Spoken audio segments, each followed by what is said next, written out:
This is the Troll Patrol, live with Justin Freakin.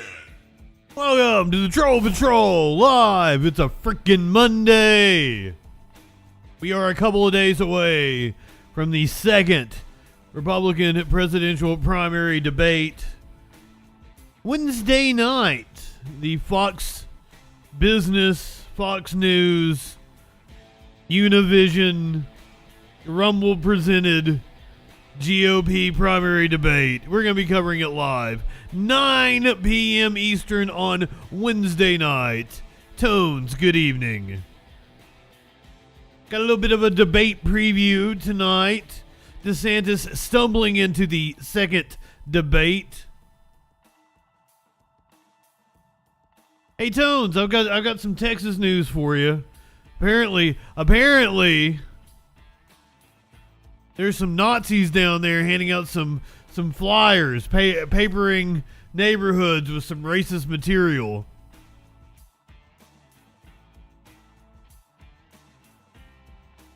I believe we're going to be covering the story of a young girl who was a runaway, shot herself in front of the cops. This happened on Saturday. I believe that also happened in Texas.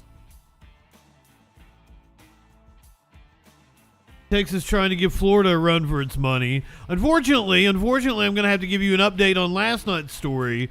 The alligator that was found to have a human body in its mouth. That body has been identified. Apparently it was a homeless woman. Her daughter is speaking out. I was hoping it was like a crackhead or a GOP politician. Politically, good evening. Warlord, good evening. I'm sorry that David McCullum, the man from Uncle, that show was old. Dies at 90. God damn. Worked on NCIS.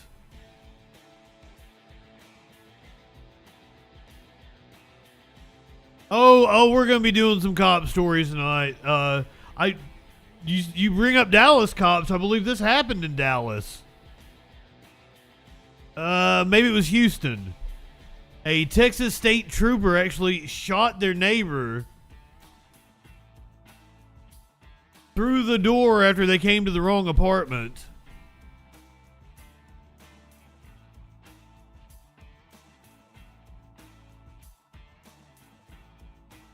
The ACLU had a complaint filed against them with the labor board. They apparently fired a staffer that complained about long hours and pay. Did I reset the drops last night?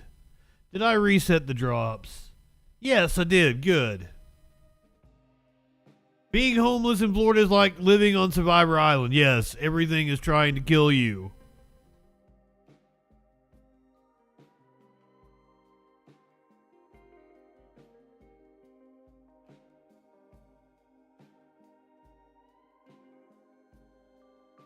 We get high before I present you the craziest goddamn stories on the internet. Most absurd bullshit I can find in the news. Because you know that's what we'd be doing here on this show. Outlandish, absurd. Well, let me get a thesaurus up. Here's your meme of the day. We don't dial 911 in this house. We have guns, so sorry, Grandma, you're having a medical emergency. The sign told me to use guns.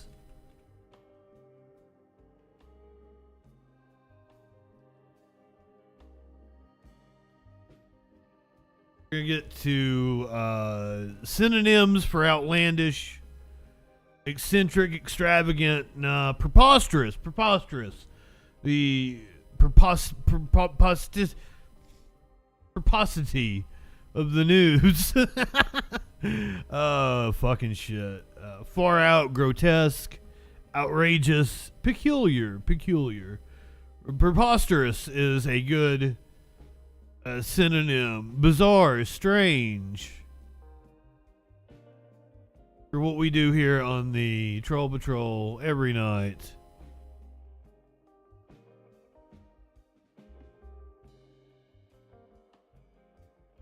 In Oregon, a neighbor was arrested after threatening his black neighbors. In New York, a black doctor was hosed by their white neighbor for having a party that got too loud.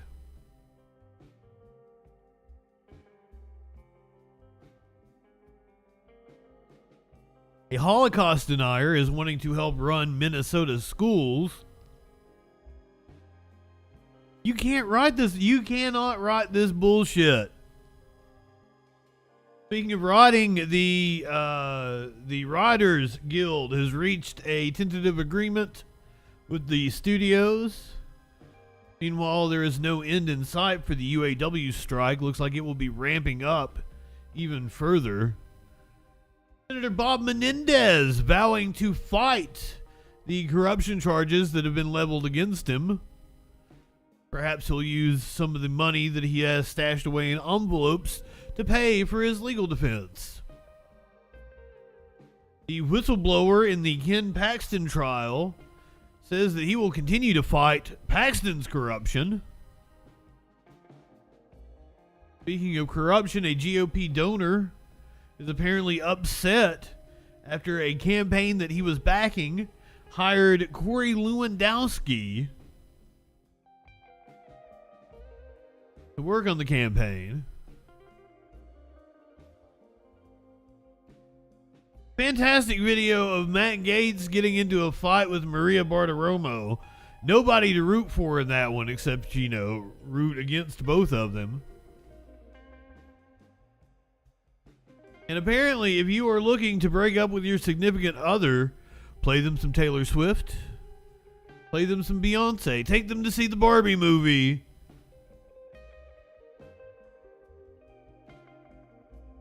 Will help facilitate your breakup, all that and a lot freaking more tonight on the Troll Patrol live. Oh, by the way, a Russian officer who hadn't been paid apparently sold some intel to Ukraine,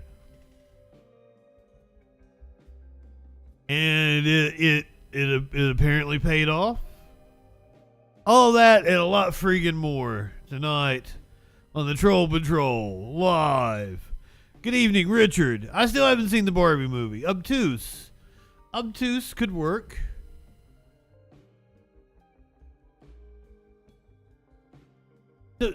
I've never had sopapilla. Is that like the gordita bread? Is that what that is? I don't even know. I'm behind on a lot of movies. I got the Mario movie. I need to watch the Mario movie. I was thinking about watching why are you a conscientious objector to the Barbie movie? The Barbie movie seems fun. Margot Robbie is like a fucking a godsend. Is godsend the right word? Am I gonna have to look up another? Am I gonna have to get the thesaurus out again?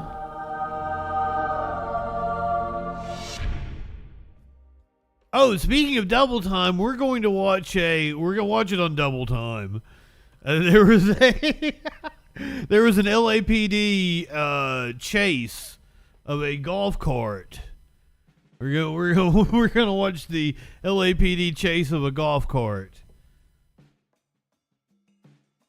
Just because. Not high enough for this shit. That belongs in the freaking more category of what you get. So yeah, exactly. So like 25 miles an hour or some shit.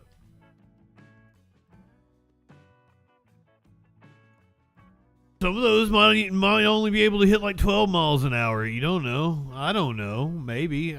Let's look it up. We got the Google machine.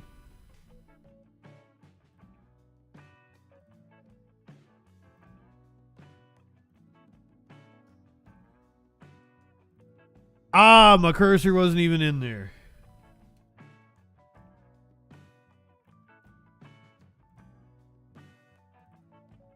Between 12 and 14 miles an hour.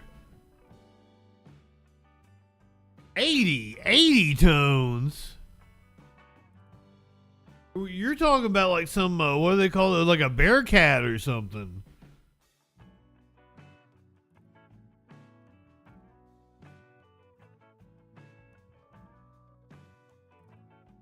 That's something you can look forward to later on in the show when we get down to the bullshit. Okay, go-kart. Fair enough. Yeah, some of those carts are fucking blazing fast. I tell you what is also blazing fast coming up on us is the countdown to the potential government shutdown, now 5 days away. Coming at us blazing fast. Moody's apparently worried about a looming government shutdown. All right, let's turn back to politics right now. The U.S. government in danger right now of everything is politics. Amongst the Republican Party that controls the House of Representatives means that the deadline this weekend, September 30th, to pass a new budget right now looks in doubt. Kaylee Lyons joining us right now, the co-host of Bloomberg's Balance of Power. And Kaylee, let's start off here with the big news to start the day, and that was Moody's Investor Service, the only remaining major credit rating agency to assign the U.S. a top rating, says that top rating now in jeopardy because of the dysfunction in Washington that you know so well.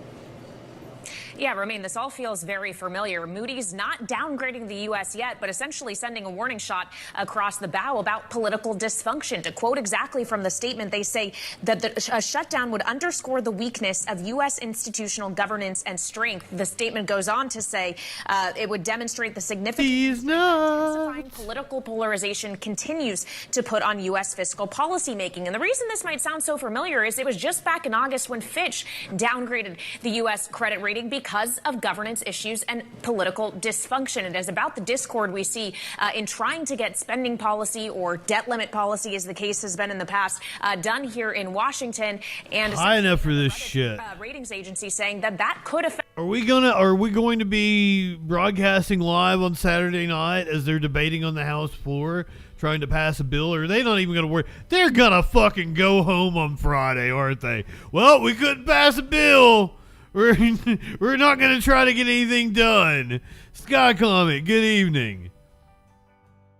They're just going to fucking go home, aren't they? There's not even going to be a debate on the floor on Saturday night for us to cover. Fuck off. These motherfuckers aren't even going to attempt to do their job. Affect the credit worthiness of the United States, keeping in mind as well that a lot of this is about the longer term trajectory of the U.S. debt, which just continues to build. Yeah, and we'll have to see if Moody's follows. High enough for this shit. If we actually do see the government shut down. And to that point, the deadline quickly approaching. What do the efforts look like to avert that shutdown, if any?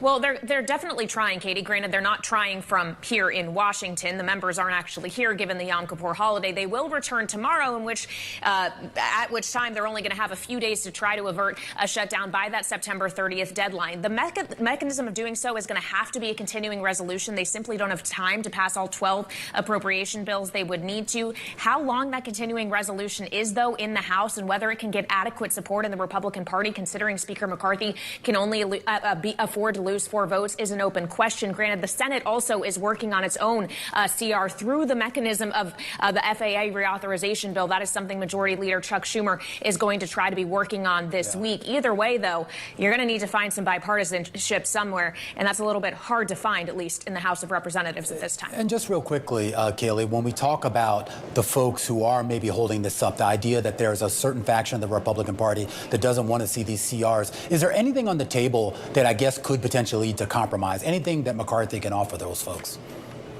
Well, he's tried to offer things like tying up border measures with appropriations bills, and massive spending cuts. What's on the table now is a cut temporarily of 27% to domestic programs in return for extending the funding of the government anywhere between 14 and 60 days. We don't know that some of these individual members, though, like Matt Gaetz, the Republican congressman from Florida, though, will go for it. The issue is that it's a bunch of individuals who all have different priorities, different things that they want, some of which are in conflict with each other, and that makes Speaker McCarthy's job very hard here. Brings up Matt Gaetz. Thank you for transitioning into our next clip. Matt Gaetz being one of the people playing politics with the spending bill. It's elevating Gaetz. Hold on, let me hit the content warning. As I am apt to do whenever we have Matt Gaetz on screen. But Matt Gaetz went on Fox News to spar with Maria Bartiromo, and it apparently got really contentious.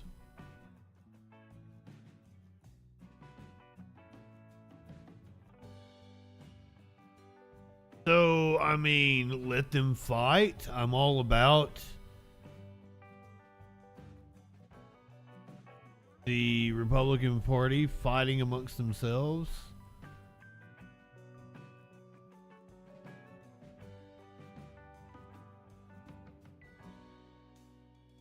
Yeah, give me 1 second to try to... Not cooperating with me here. Here we go. Matt Gaetz on with Maria Bartiromo. Congressman Matt Gaetz. Congressman, thank you very much for being here this morning.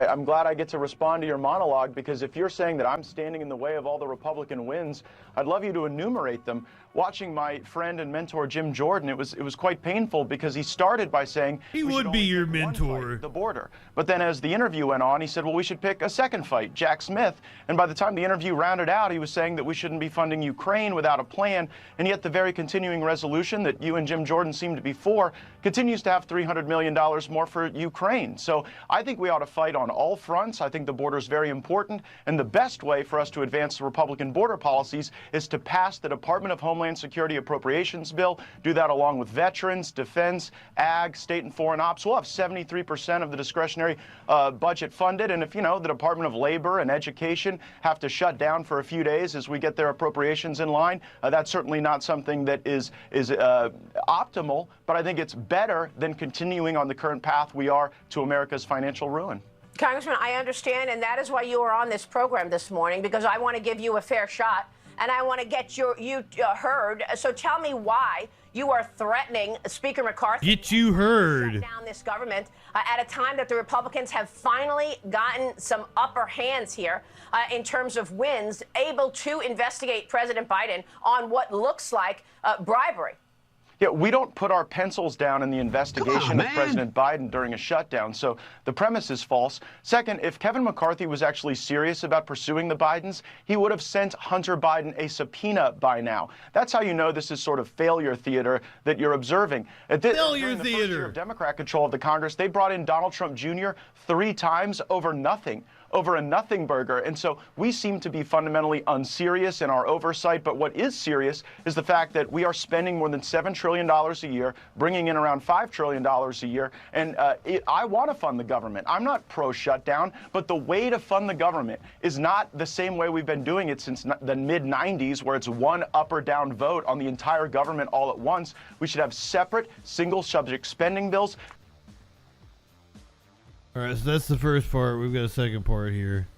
Saying single subject spending bills, it's the only way to break the fever and liberate ourselves from this out of control spending. Well, he's doing the 4 bills next week. So because we're making him. Because we're making him. He's doing it. So to push now to blow up all of the wins that you all have had now. Which wins?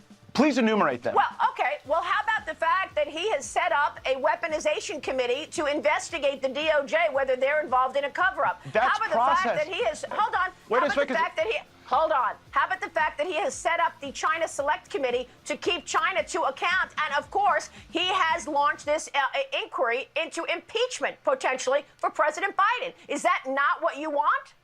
None of those things are deliverables. Those are steps in a process. Setting up a committee is an end unto itself, only in Washington, D.C. But The American people demand results. Hold on, I'll let you talk, Okay, Maria. go ahead. These committees have done nothing to reduce inflation. They've done nothing to actually constrain the Biden government. We can set up committees and have hearings and yell at people, but at the end of the day, if we still send the check to fund a weaponized government, having a weaponization subcommittee is little relief to the American people. And if any of this was serious, we would be sending out subpoenas and compelling process the way the January 6th committee did. We should be operating like them. Instead, we're playing patty cake with the Bidens. We're allowing them to get away with it. And we're funding it. We're sending the money. If we were serious, use the power of the purse.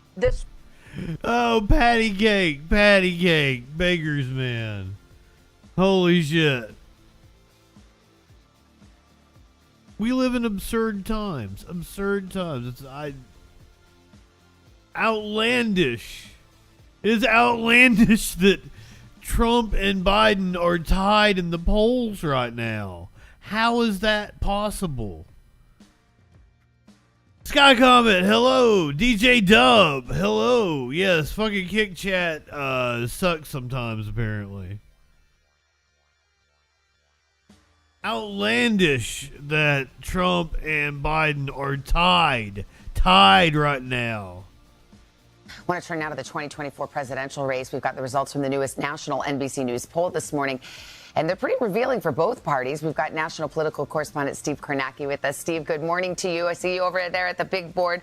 Let's first break down the Republican race, the primary that's going on right now. It looks like former President Trump still has this in command. Running away with it. And in command is putting it mildly, perhaps. Our new NBC Don't forget, we got the debate on Wednesday night, 9 p.m. Eastern. 60% in our poll, 59%. His nearest competitor, Ron DeSantis, is now 43 points behind at just 16%. You see all the other Republicans, they are still in single digits. There's already been a Republican debate. Donald Trump boycotted that debate. His lead has only gone up since then. Trump will not be in the debate on Wednesday. Now he's near 60% with another debate that he's going to skip looming just this week.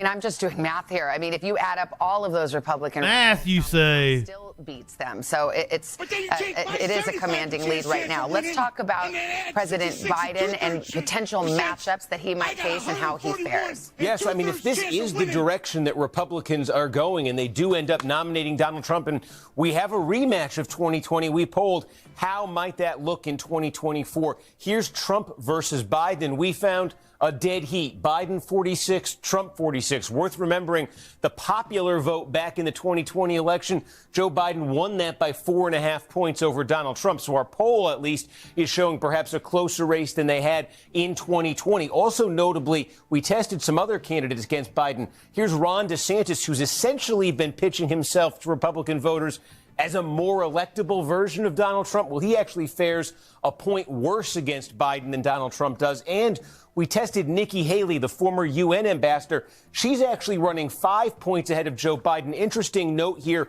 fewer than half of all voters know who Haley is. So this could reflect some strength on her part. It could also just reflect that old thing in politics.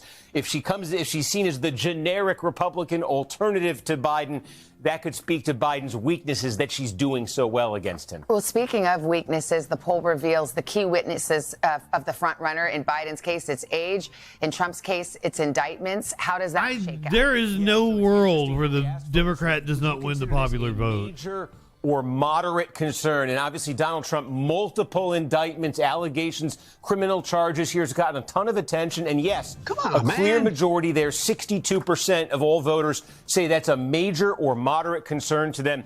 But look. Now, guys, remember, like, politically's right. They're not polling people like, have you guys been polled? Has anybody asked you what you think? No. Like, they go to malls and shit, and it skews older. It skews white. Polls are deceptive. They have... After 2016, they've been overestimating the Republicans in the polls. And we've seen that time and time again that Democrats have outperformed their predicted margins. Polls are bullshit. Look what scores even higher in the poll at 74%. It's Joe Biden's age and it's his fitness for office to get to 74%. Oh, it'll absolutely. You're right, Richard. It'll absolutely be between 3 and 5 million to get the number that high. All right, Steve Kornacki with the latest NBC News poll. Thank you, Steve. Hey, thanks for watching. You're welcome, Al. I can't be mad at Al. I mean, look at him. He got the drip going on. He's all chipper. You can't not like Al. Has he sexually harassed somebody? I could totally believe it.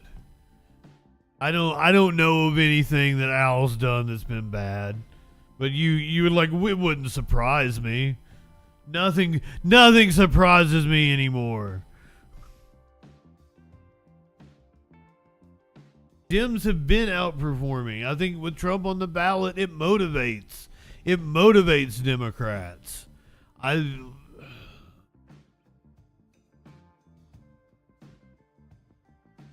it's a good possibility that Trump isn't the Republican candidate. It's a good possibility that Trump's an independent candidate. What happens in the next year is gonna be fucking wild. We're in for a fucking wild ass ride. Strap in, buckle up, buckaroos. It's about.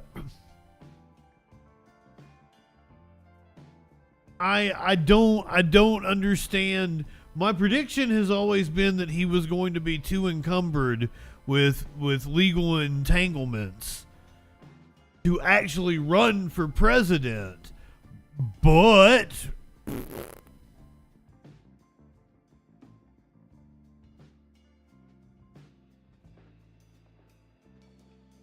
that's what it's about. It's about motivating people. And if it is Trump on the ballot, Trump motivates Democrats. So that's something you have to take into account.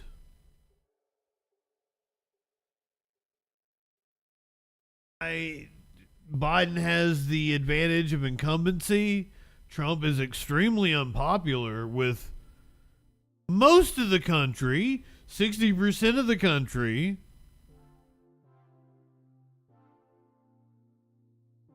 So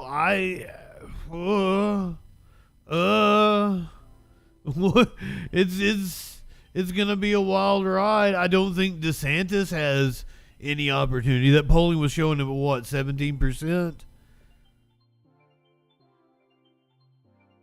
DeSantis stumbles into second debate weaker than ever.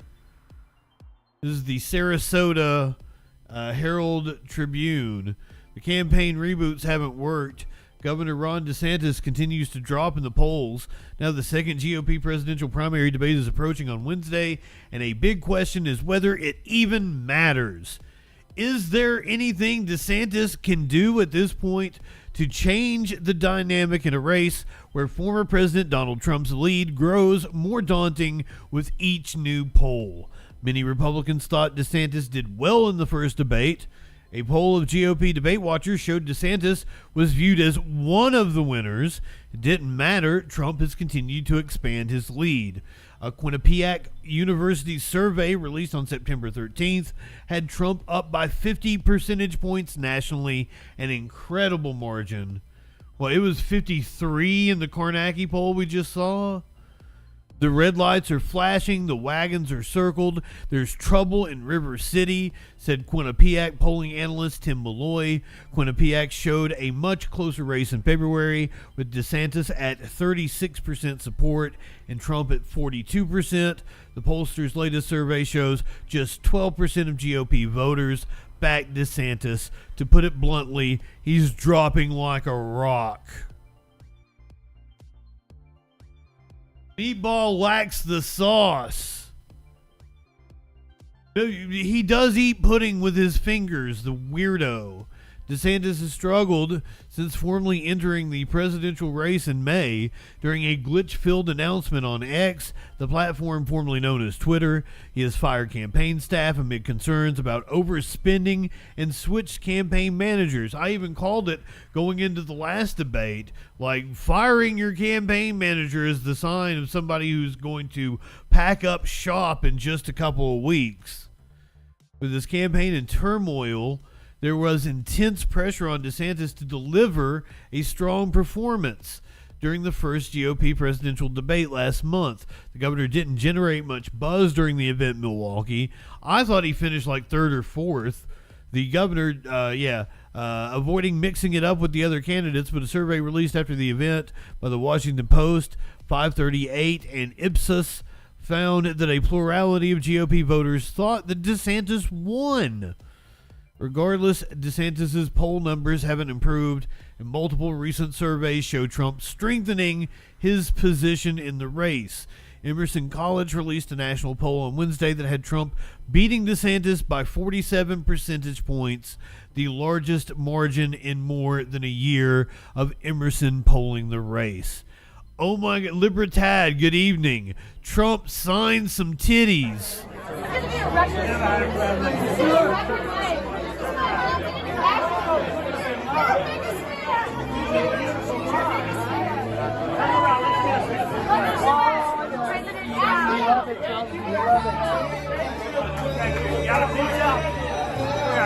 He's handing out pizza. Is Portnoy there?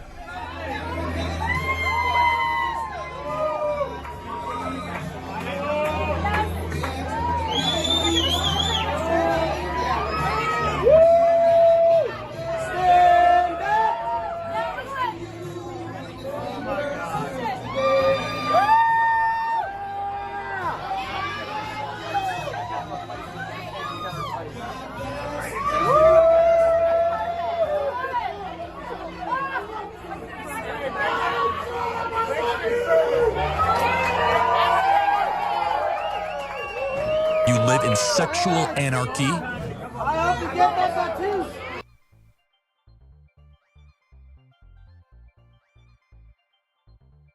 Real rock star move. You gotta hand it to him.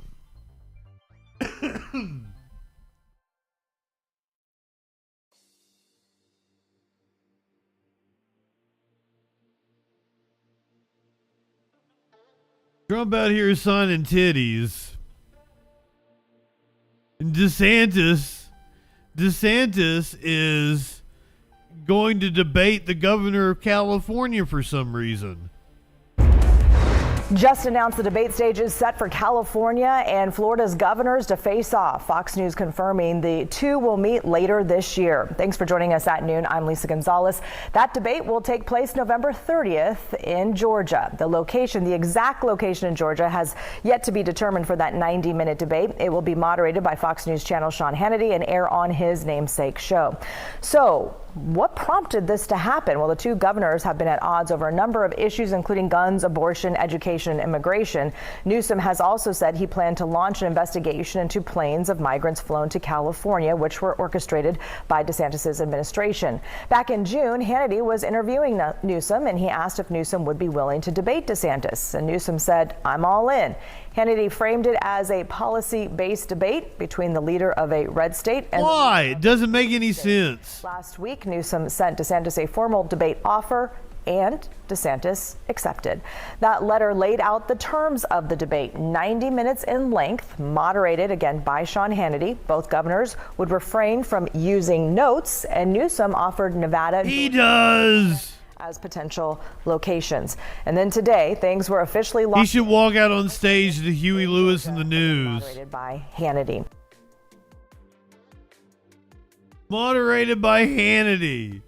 I mean, like, okay, as an American, I'm pissed off that this is happening. It's stupid. It's useless. It's a waste of fucking time. As a political commentator who's going to fucking stream it, I'm totally cool with it because that's gonna be fun to watch. It's a weird position to be in. What do you guys think about the Gavin Newsom Ron DeSantis debate. Is he still, what if he's not running for president by November 30th? Is he still going to do it?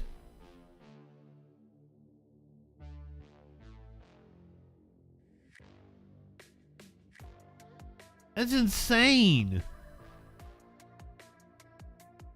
The whole thing is insane.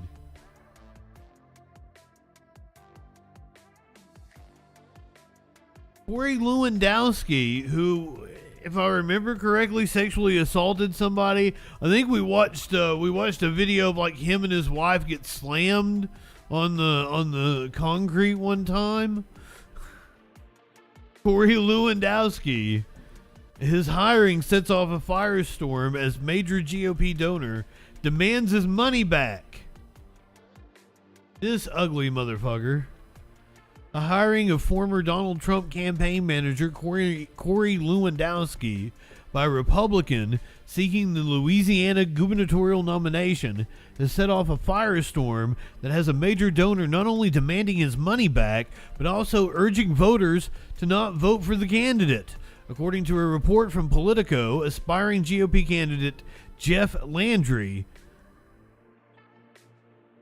I know that name from somewhere. God damn, we have covered him before on the show. Jeff Landry brought on the controversial Lewandowski as an advisor to his campaign, which led to donor John Odom, who's already contributed $100,000, to flip out. At issue is the fact that Odom's former wife was on the receiving end of an unwanted sexual advance by Lewandowski in Las Vegas in 2021, and the new hiring infuriated the donor. Lewandowski was later charged with misdemeanor battery, and in September 2022, he cut a plea deal with Nevada prosecutors. Under the deal, the political strategist agreed to pay $100,000 or a $1,000 fine, undergo impulse control training, serve 50 hours of community service, and stay out of trouble for a year. In exchange, Lewandowski would not have to admit guilt. That's some bullshit. As for Odom, in a statement to Politico, he said he was deeply disappointed and disgusted by Jeff Landry's decision to hire Corey Lewandowski. Politico is reporting Odom said Lewandowski was unfit to serve in any capacity in any political campaign. I urge Landry to reconsider his decision. Odom asked Landry, who has served as Louisiana's Attorney General since 2016, to immediately return his contribution, and said it was obvious that he is not the kind of leader that Louisiana needs. Kelly, good evening. Fucking wow. Louisiana's Attorney General, that makes sense. We've probably covered them talking about some kind of stupid trans law or banning books or some shit like that. I knew I'd heard that name before. Apparently the current Attorney General of Louisiana, an incredibly corrupt state. The only state that really gives Louisiana a run for its money in corruption is New Jersey. New Jersey is a incredibly corrupt state with an insanely corrupt senator. You like that transition? Bob Menendez giving a press conference earlier today to announce his re-election, apparently, and saying that he would fight the charges against him. A defiant Senator Bob Menendez spoke publicly for the first time since his indictment on federal corruption charges. He offered an explanation on why he had hundreds of thousands of dollars in cash hidden in his home, and it involved keeping an emergency stash of money on hand based on the way he was raised. He says he is innocent, and while the charges have forced him to step down from the chair of the powerful Senate Foreign Relations Committee, he says he will not resign as a U.S. Senator for New Jersey. New Jersey reporter Anthony Johnson live in Union City with more. Anthony. Yeah, Dave, you got to remember this is the second time that Senator Bob Menendez has faced federal corruption charges. The first case. Not even going to play his comments. And the charges were ultimately dropped. But observers say the charges in this most recent case are far worse. Senator Bob Menendez realizes he's in for the biggest fight of his political career. He faces a 3-count indictment accusing him and his wife, along with 3 Egyptian businessmen, of corruption and conspiracy. All people are presumed innocent until proven guilty. All people. That's just the courts, man. And deserve nothing less. On Friday, the U.S. Attorney... We can say whatever the fuck we want about you. Showing some of the evidence, including gold bars worth $150,000, stacks of cash, and a $60,000 Mercedes owned by the senator's wife, Nadine. For 30 years, I have withdrawn thousands of dollars in cash from my personal savings account, which I have kept for emergencies. But he did not say anything about the gold bars or his wife's car. The senator stepped down from his role as chairman of the Senate Foreign Relations Committee and has heard the calls from fellow Democrats to resign from Congress. He calls that a rush to judgment. Some of the people calling for my resignation for political reasons say I have lost the trust of you. the people of New Jersey. That couldn't be more wrong. New Jersey Congressman Andy Kim is in the chorus of political leaders calling for Menendez to step down. Kim plans to challenge Menendez in the 2024 Democratic primary. Yes. That is about this moment and giving the people of New Jersey a choice. They deserve to have that kind of choice, and that's what I decided to do and step up. I automatically like that guy better than Bob Menendez. Came here to the Hudson County Community College to make his statement earlier today. He spoke in both English and in Spanish, but did not answer reporter questions. He is due in federal court in Lower Manhattan this coming Wednesday.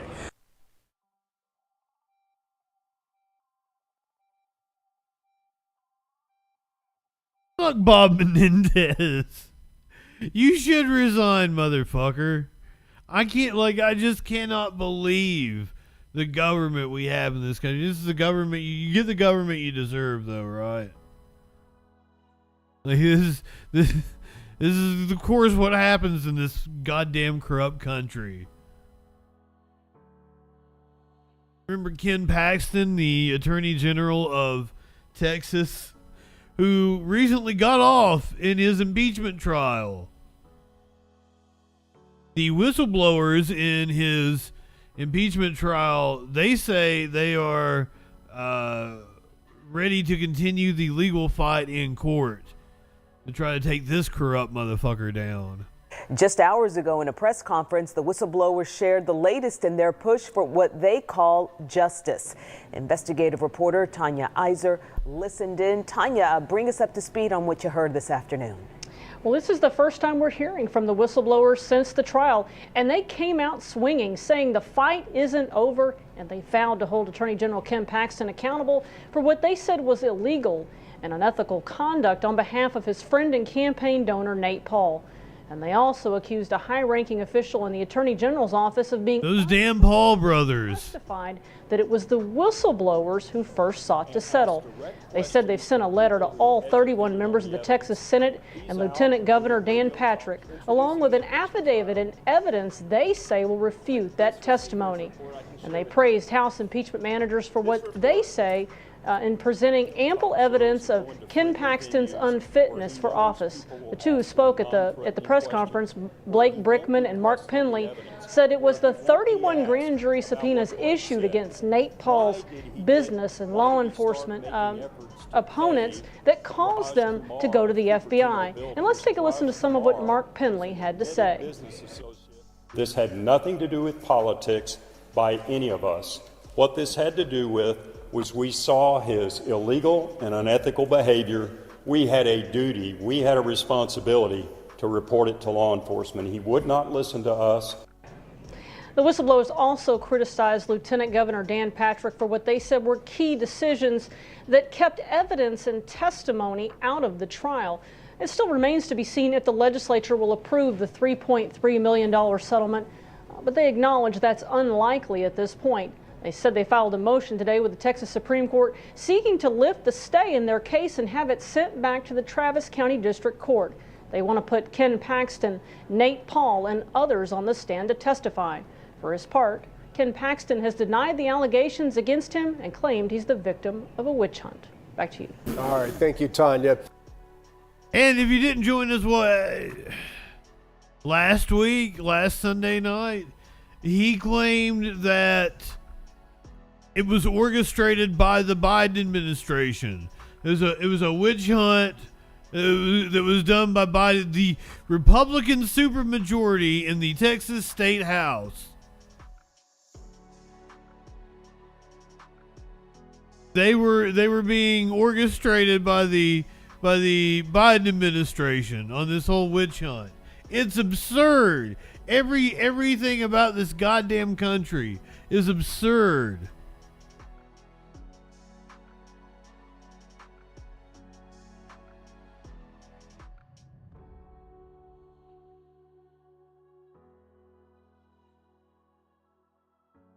Again with the UAW strike, which is like the coolest thing going on right now. There's no end in sight for their strike. The United Auto Workers Union has expanded walkouts against two of the big three automakers. This as President Biden plans to be on the picket lines with workers tomorrow. ABC News' Melissa Adon joins me now from Rockland County, New York, with more. Melissa, the plant you're reporting from is one of these targeted strike locations for GM. Why this location?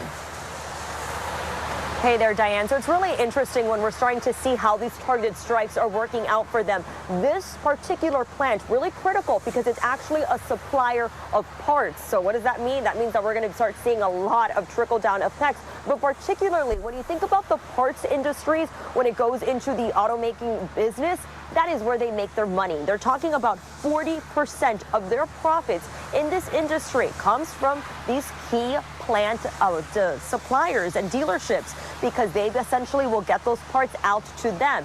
So if you're stopping production here, you're looking at really putting a big screeching halt to some really important parts of the auto industry. Diane? What kind of an impact is this strike having on the auto industry and the economy in general?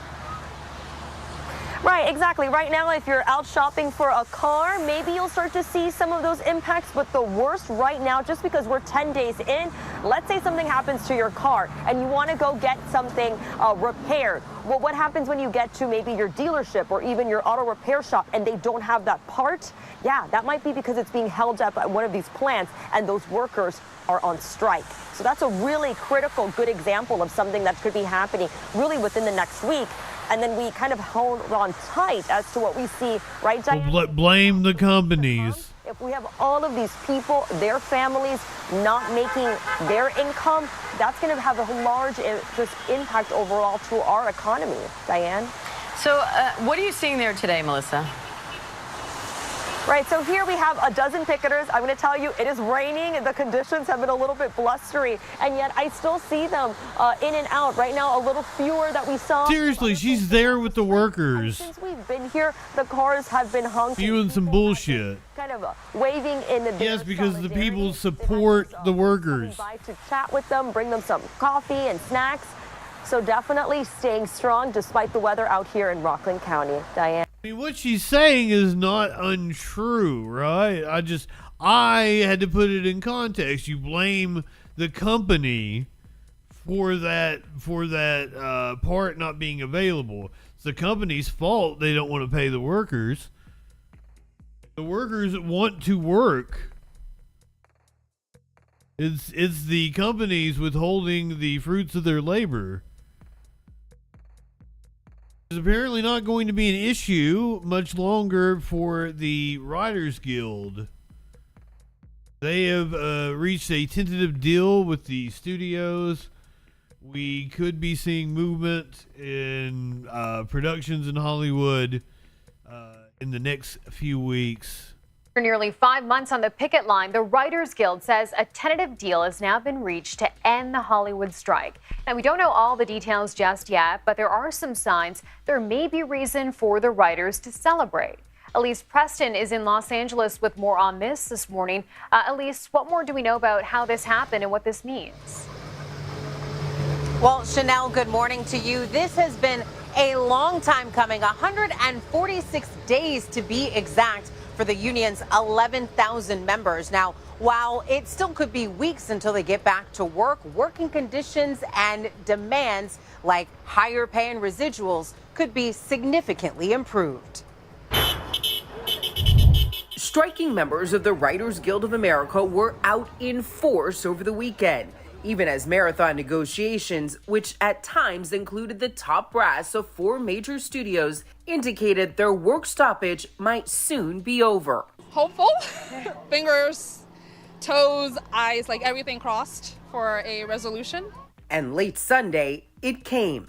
In a joint statement, the WGA and the Alliance of Motion Picture and Television Producers said they've reached a tentative agreement for a new 3-year contract. Hollywood is breathing a huge sigh of relief. Matthew Bellany is a founding partner of Puck News. While the details of the agreement are officially still under wraps while the contract is finalized, Bellany says he's learned the writers are getting significantly more than what the studios were offering before the strike. They made gains on AI. They got protections against their work being used in AI models. They also made gains on minimum staffing. This is the number of writers that are contractually required to be used on a TV show. There were joyful reactions on social media, especially from actors whose own strike negotiations have stalled. From Mindy Kaling, can't wait to go back to work and see my people. LeVar Burton, this is a huge step in the right direction. And from Quinta Brunson, a simple, we're back, baby. While striking actors are expected to use the WGA agreement as a template, they face some significantly different hurdles. There are things that are transferable. However, there's a lot of things that are not transferable. For instance, the actors have asked for a much more significant basic wage increase. Now, picketing has been suspended until the tentative deal is finalized and ratified. Late night talk shows could return by early next month. And Bellany says best case scenario, if actors can get back to the bargaining table soon, Hollywood could be back in full swing by Thanksgiving. Chanel? But Elise, explain to us why it might still take crews some time to get back to work. Why are we going to see this delay? So there is going to take some time with the process, Chanel. So the leadership of the union, they are We also don't have a deal with SAG-AFTRA yet. On this deal tomorrow, and then that vote goes to the full membership, and that's to end the strike. Now, keep in mind that the Hollywood writers, they did strike back in December of 2007 through February of 2008. When that go-round happened, it took about 2 weeks for the deal to be ratified. So we are going to we're going to see a little delay here, but we're told that they will get back to work in a few weeks. And just wondering as well, if we have a sense now that this is sort of coming to a conclusion, what the economic impact this strike has had in the last couple of months. Always with the economic impact. So not only is this strike going on, but the actors are on strike. They've been on strike since July. The last time that both the WGA and SAG-AFTRA were striking together, that was 1960. But there were you got 11,000 WGA writers, 160,000 actors involved in that union, but then so many other people whose jobs are tied to production, audio techs, caterers, florists. We're talking about 700,000 people employed here in California. It's estimated that $5 billion was lost to the California economy as both strikes have been ongoing for months, Chanel. A huge impact. Elise Preston, thanks so much. As Sean Fain said, it's been an impact to their economy. The economy of the billionaire class that doesn't work for us. It has been a strike on their economy.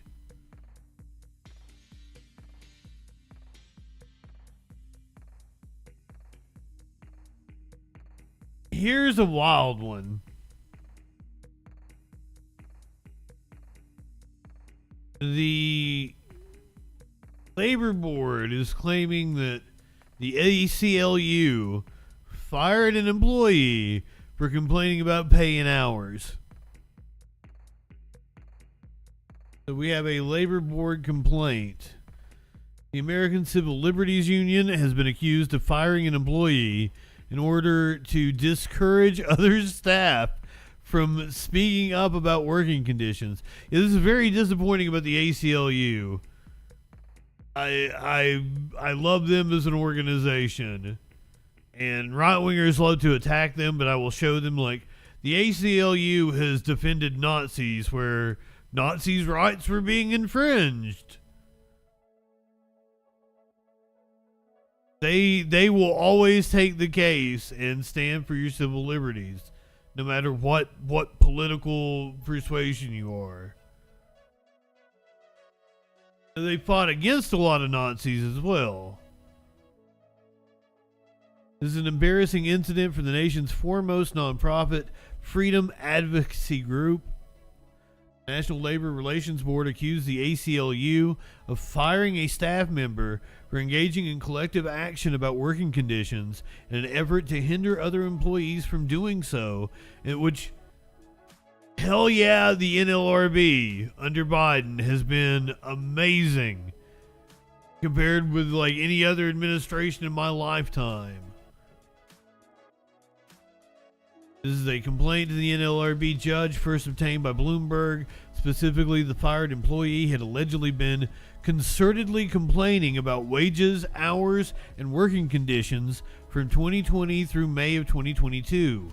The ACLU responded in a separate filing, arguing the worker was terminated for just cause, and said it believes the situation should be handled internally through its own arbitration process.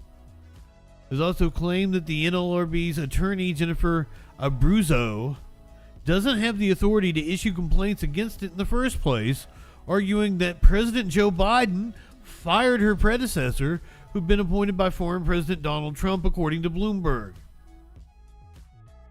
Intrigue. Although it has since walked back that argument, telling Forbes the organization has withdrawn the argument after determining the matter involving Abruzzo is a technical procedural issue. The ACLU told Forbes it flatly disputes these allegations and remains confident on the merits of its case, adding the organization respects and supports its employees' right to free speech.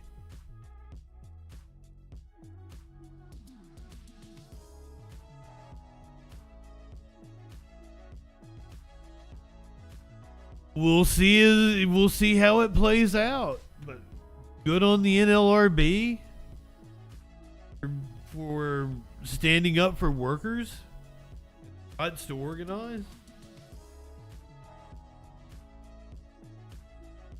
Bad ACLU. This is a time when we really need you. Got all kinds of bullshit going on.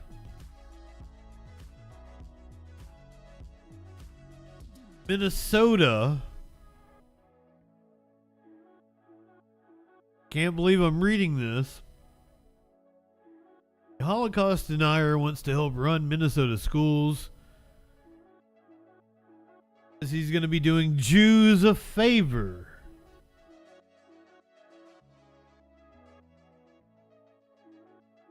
Von Klingenberg. Von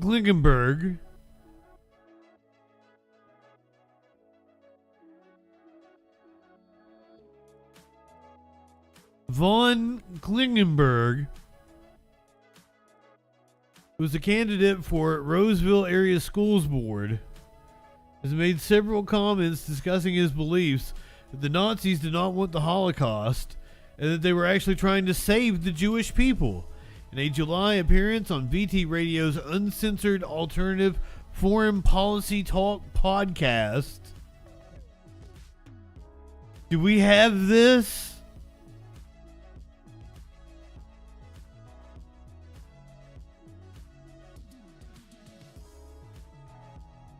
I want to listen to uncensored alternative foreign policy talk.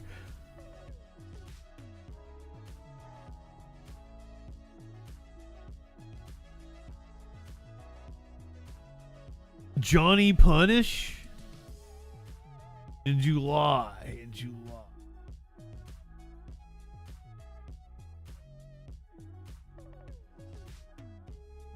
Von Klingenberg. The Holocaust. What really happened with von Klingenberg? Right here, right now, on VT Radio. Let's go. With host Johnny Punish. Okay, we're back on VT Radio with the effervescent von Klingenberg. He's all the way somewhere hiding in some lake place in Minnesota, I think. Isn't that the land of the lakes, I think it is? Is that right, Von? Land of 10,000 lakes, the state of Minnesota. 10,000 lakes. Are you hovering? Okay, oh, fuck you. Oh.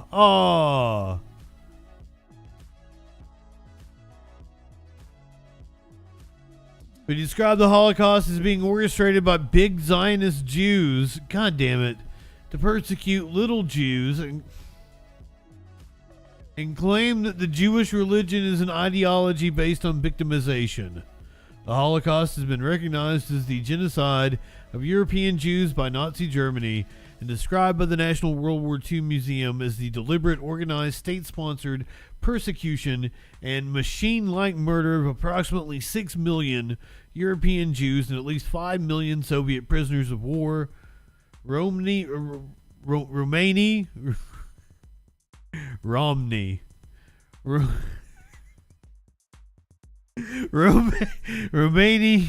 Jehovah's Witnesses, homosexuals, and other victims. Klingenberg's name appears on a list of individuals who have filed affidavits of candidacy for the Roseville Area Schools Board election, according to the district website. Information from the Minnesota Secretary of State's office shows that Klingenberg filed his candidacy on August 14th. The November 7th election will elect 6 members to the board that oversees education policy decisions for the Twin Cities suburbs. On the VT podcast, Klingenberg said that the Holocaust truthers are doing the Jews a favor by giving them the facts about the genocide. This isn't funny that they don't want to face. I think there's profound cognitive dissonance. Jesus. It's like this is real horseshoe theory right here. No, this is Dunning-Kruger.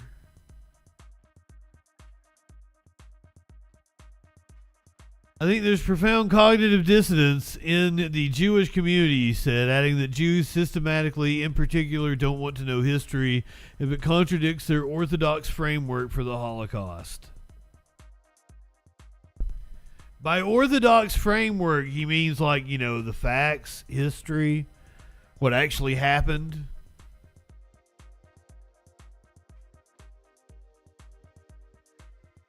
Orthodox.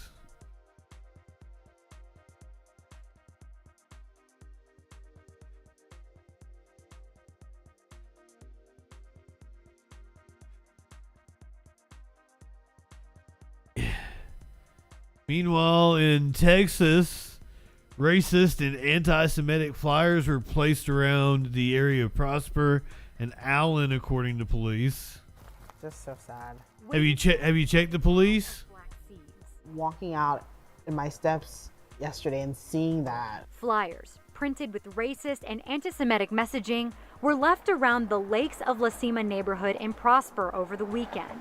Residents here, who asked we protect their identity, say this is an area they have always wanted to live in. American dream, right? You live in a house like that, people are gonna know, like, you've worked hard. Now they're not so sure. I took a walk this morning and I was scared to take a walk. Links and a QR code on the flyers lead you to more anti-Semitic messages and images. It also shows a video about war and genocide. And my whole entire world came crushing down on me. Prosper wasn't the only area littered with these bags in DFW. Flyers were also left on cars outside a premier gun show in Allen, just before the start of the holy Jewish holiday Yom Kippur. In a statement, Allen police tells WFAA At this point, there is no offense other than an ordinance violation of solicitation. Check the police However, department. it is unknown who placed them on vehicles. And Prosper police tell us, in part, the town of Prosper detests the abhorrent content of these materials, and the Prosper Police Department will continue to monitor the situation closely. Put a new perspective on everything for me, for my kids, for my life. These ladies say they just want to feel safe and welcome again. The fear is, it's really, really something, you know? In Prosper, I'm Natalie Haddad.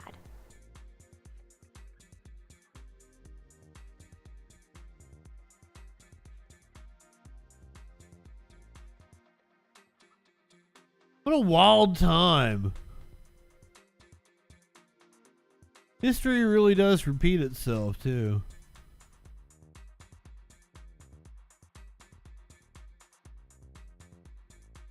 So we're going to Oregon, where some black tenants had to leave their apartment because of threats made by one of their neighbors. Media, the mother-daughter duo tell me they wish police and property management would have stepped in sooner. They say they sounded the alarm after the first incident back in June, yet Austin wasn't arrested until yesterday, and this eviction notice wasn't signed until just 3 days ago. You have to make sure you look outside your peephole, you look at your Ring camera before you exit your home. Honestly, it's like you live inside of a jail or something. Trapped in their own home, New Brittany Smith says she and her mom moved into the landings at Morrison Apartments June 2nd, but a warm welcome is not what the new tenants received, as she says their neighbor, now identified as 19-year-old Dominic Austin, began threatening the pair less than a month later. I'm about to get murdered. From pounding on the door to threats with a knife. Videos captured on Smith's Ring camera appear to show Austin's behavior escalating, including threats of rape and racist slurs. We were terrified. We were upset. We didn't know what was going on. Instantly, we took the videos from the Ring camera, attached them to an email, and sent them to the landings at the Morrison. One of the times he came down here, he had a knife in his hand.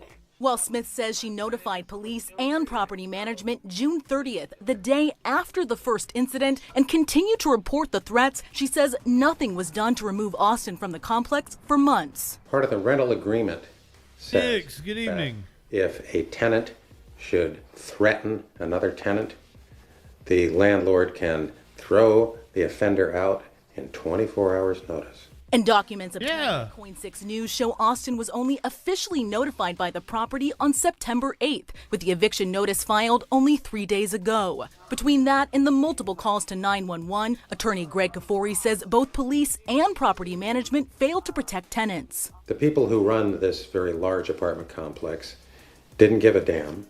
The police didn't give a damn. And I don't know how And the rent's too goddamn high. And come to any other conclusion. As a black woman, me and my mother, I feel that we wasn't heard. I feel that we were not important.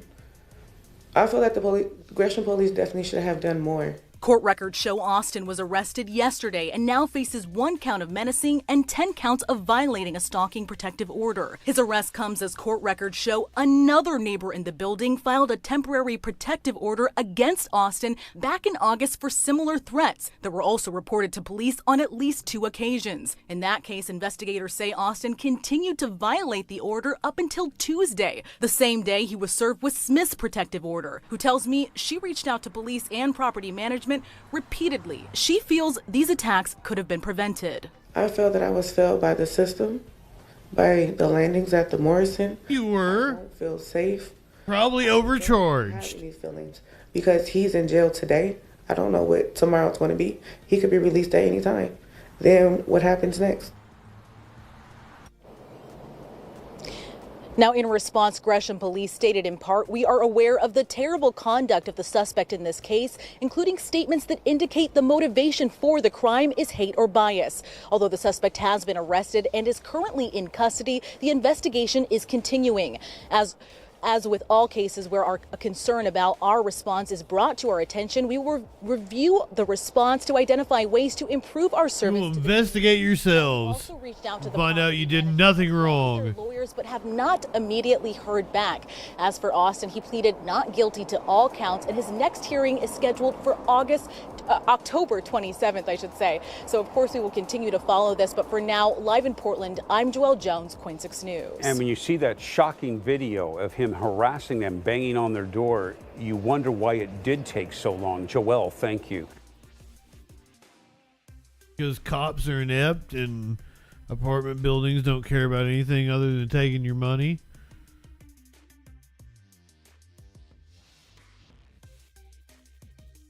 I should probably hit the content warning before that.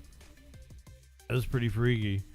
Like everything coming up is pretty content warning E.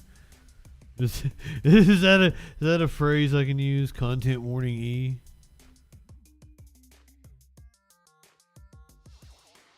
This next one is like racism. Been a whole lot of racism tonight. White neighbor and German Shepherd. I don't know why the dog didn't do anything wrong. Are they trying to imply because it's German? German Shepherd owning woman hosed down a prominent black doctor in their dinner party. I assure you that the puppy did nothing wrong. Didn't deserve to be in the headline.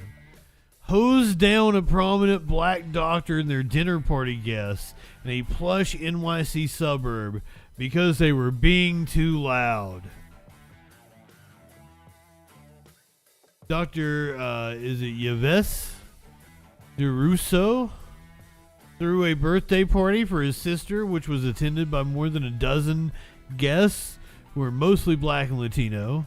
This is according to a lawsuit. The group were enjoying dinner in DeRusso's yard in Queens when a neighbor, Marcus Rosebrock, allegedly hosed down the group with water.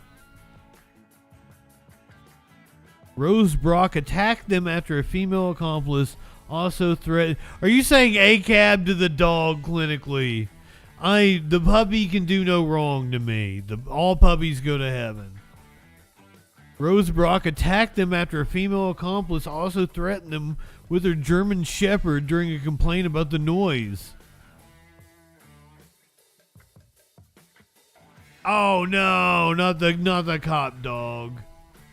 Dr. Yves DeRusso, who was the first U.S. physician to receive the COVID vaccine, and more than a dozen of his guests alleged that the neighbor, Marcus Rosebrock, a 47-year-old married father of two, violated their civil rights by attacking the group. A lawsuit brought by DeRusso and his guests, which include a music executive and several prominent lawyers. Oh shit! This dumb fuck went over with a water hose and hosed a dinner party that had several lawyers? Oh my god! Also alleges an unnamed woman named as Jane Doe in the suit threatened them with a German Shepherd dog during the incident. Rosebrock, a German national, denies the allegations and rejects any characterization that he is a racist. So he had to put that in a statement. The suit states that DeRusso, the chair of the emergency department at Lenox Hill Hospital in New York City, threw a party on Saturday, September 17th, 2022, for his sister Rosvani DeRusso's 47th birthday. So this is a picture of the doctor. This is apparently his sister? Oh. The doctor's house, the neighbor's house. This is the backyard that was the scene of the hosing. Thank you, Daily Mail, for this wonderful diagram. The scene of the hosing. So it looks like we might have a fence and some shrubbery up against the fence.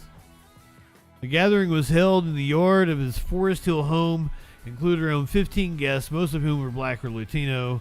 Guests included Rigo Morales, a record executive who's worked with Eminem and 50 Cent, along with lawyers and banking bosses. The suit said many of those present were friends of Razvani and met at Fordham Law School. They enjoyed a 9-course alfresco dinner cooked by TV chef Vanessa Cantave, who won the Bravo reality cooking competition, Rocco's Dinner Party, in 2011. I have no clue what any of that means. At 9:50 p.m., when the party was winding down, the female defendant known as Jane Doe entered the DeRusso home uninvited with a large German Shepherd and demanded that the music playing in the backyard be turned down. Cantave and her business partner, Ashani Porter, feared the dog would attack and seriously injure them as it appeared menacing and aggressive. They went into the yard to inform DeRusso and his sister, who is a U.S. Citizenship and Immigration Services asylum officer, about the complaint. Dr. DeRusso told the woman the party would be ending soon and requested that she leave his property before he returned to his yard to continue socializing. But soon after, Rose Brock, whose yard neighbors DeRusso's, took his water hose and began water hosing the guests in the DeRusso's backyard to get them to disperse. The suit said the incident created a scene reminiscent of 1960s Birmingham, Alabama, when white law enforcement officers used fire hoses to douse, assault, and batter African Americans participating in civil rights demonstrations. The suit alleges Rose Brock increased the pressure of the hose during the alleged attack so that it was extremely powerful and stinging in nature. Rose Brock allegedly subjected the group to a prolonged attack until they were completely drenched. Police were called and 2 NYPD officers responded to take a report, but there has been no follow-up since then, even though this incident should be investigated as a hate crime, according to Derek Sells, a lawyer representing the group. The suit accuses both Rose Brock and the woman of being racist. The suit adds each of the plaintiffs suffered economic losses as a result of the defendant's conduct. This is the doctor's house and the neighbor, Marcus Rose Brock.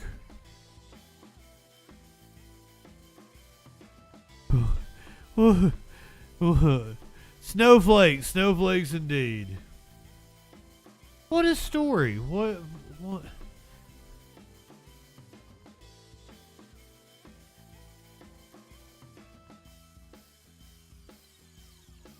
So in this one, this is a car break-in victim. They had their cameras stolen, and they found their shit in San Francisco, not in San Diego. They didn't find it jacking off in San Diego. It says they got a surprising response from the police. I've not been a pre-watch Andy. I have no clue what the surprising response from the police is. What would be the least surprising to me is that the police didn't care, or even if the police stole your shit. If the police stole your shit, that would be the least surprising thing you could tell me. But this is a car break-in victim tracked to their stolen camera. If this is the place where stolen goods from in and around the Bay Area come, that's kind of messed up. He's one of more than 10,000 people whose car has been broken into so far this year in Oakland. But his story doesn't end with the shattered glass you see there on Broadway. Good evening. Thank you for joining us. I'm Dan Ashley. I'm Larry Beal. That man, he had attached trackers to $24,000 worth of camera gear. It was stolen that day. But what happened next was very frustrating, not only for him, but for all of us who really care about public safety as well as quality of life here. Yeah, no question about it. Ag Team reporter Dan Noyes is here to pick up the story. Dan. Well, Larry and Dan, through an app on his phone, he watches his gear go across the bridge into San Francisco to what an officer called a known fencing operation. If it's a known fencing operation, why haven't they shut it down? This couldn't have come at a worse time for Justin Shuck. He was rebuilding his life after losing everything, including his successful advertising agency, because of a substance abuse issue. 4 years of clean living later, he bought camera gear, enrolled in the master's film program at SF State, and started taking video production jobs, including one in Oakland 2 weeks ago. I've just been driving through downtown and I was like, isn't Oakland beautiful? Like, I love Oakland. Justin thought he had done enough to hide the gear in the trunk of his rented Tesla while he had lunch on Broadway, just across from the YMCA. But he came out to find this. Windows shattered, his camera, lenses, and drone gone. Justin had just bought the gear and hadn't had time to insure it. I literally felt like the pit of my stomach drop. I knew that the equipment wasn't insured. And so to have it gone so soon after buying it, just was devastating. Usually in these cases, it's smash, grab, and gone. You have little chance of retrieving your property. But Justin had hidden tracking devices inside his gear cases. And on a phone app, he watched the criminals travel from Oakland into San Francisco. You know, it was on Post Street, right? And it's literally moving. He's on the phone with a San Francisco police officer when he sees his camera gear arrive at this location in the 300 block of Leavenworth. And he goes, oh yeah, that's a known major fencing operation. Everybody in the Bay Area knows that they can bring their stolen goods and offload them there. Think about that. That's what he said? That is what the officer said to me on the phone. Justin used to live in the area and he knows it well. And it's a block and a half, not even a block and a half, from the Tenderloin police station. How are you not Tenderloin that place on a daily basis? I had the same question. So never thought a police station would make me hungry. Operation to the Tenderloin police station. The Tenderloin police station, oink oink. Not return my messages. I reached an SFPD spokesperson who would not comment. Pork tenderloin. But emailed. At this time, we cannot disclose any information on the location you referred to based on possible ongoing investigations. I also checked with the supervisor for this district, Dean Preston, not only about the possible fencing operation, but also about this mess that has taken over part of the street and sidewalk. He said he didn't have time for an interview, but texted. I bet he did. The office has repeatedly engaged departments about the various challenges on the 300 block of Leavenworth, and our understanding is that this block is part of a joint field operation that includes various departments and the SFPD. The city has made no noticeable progress. Just yesterday, I'm certain the police are in on it. Car break-ins and updated an anti-fencing reward program set up by Mayor Breed 2 years ago. It offers up to $100,000 for information leading to an arrest of those dealing in stolen goods. Preston said, wait, did he say Mayor Breed? Paid out that includes various departments and the SFPD. The city has made no noticeable progress. Just yesterday, Preston chaired a committee about the car break-ins and updated an anti-fencing reward program set up by Mayor Breed 2 years ago. It offers up to $100,000 for... I don't even have to make the joke about that one, right? You live in sexual anarchy? The Tenderloin police station. The jokes are writing themselves with this one. For information leading to an arrest of those dealing in stolen goods. Preston said no money ever has been paid out as part of the rewards program. But it's also, I think, important to circle back and look at what's working, what isn't. Frustrating times for Justin Shuck, someone who lived in Oakland and now calls San Francisco home. I mean, I honestly think it's time for new leadership at every level, because this has gone on long enough. And I'm sick and tired. I'm sick and tired. Sick and tired. It might have been recorded on the YMCA surveillance cameras, and Justin asked them and the police to save it. I started asking questions about it, and today the YMCA reported that the video has been recorded over, even though we asked. They didn't save it in time. That's it. Larry Dan. That's incredible. And it's so wild that everybody knows it's this open market for selling this stuff, and it still operates. Right. Before we let you go, how wide is this set of anchors? A little achy, you know, and that's a whole separate story. And if people want to know more about what happened, that's all on my social media. But you had a few weeks to go with this thing. It looks like a couple of months, maybe 3 months. Yeah, and of course, It's like 3 unseasoned chicken breasts. no surfing for a Down for the count for a bit, but you'll be good. Well, I would No advise surfing. video on Twitter because it's really compelling and it shook me up. Yeah. Because it could happen to anybody at any time, just being attacked randomly. So I appreciate Scary. that, Larry. take care. Thanks, Dan. The 3 white guys worried about being attacked randomly. What's the frequency, Kenneth?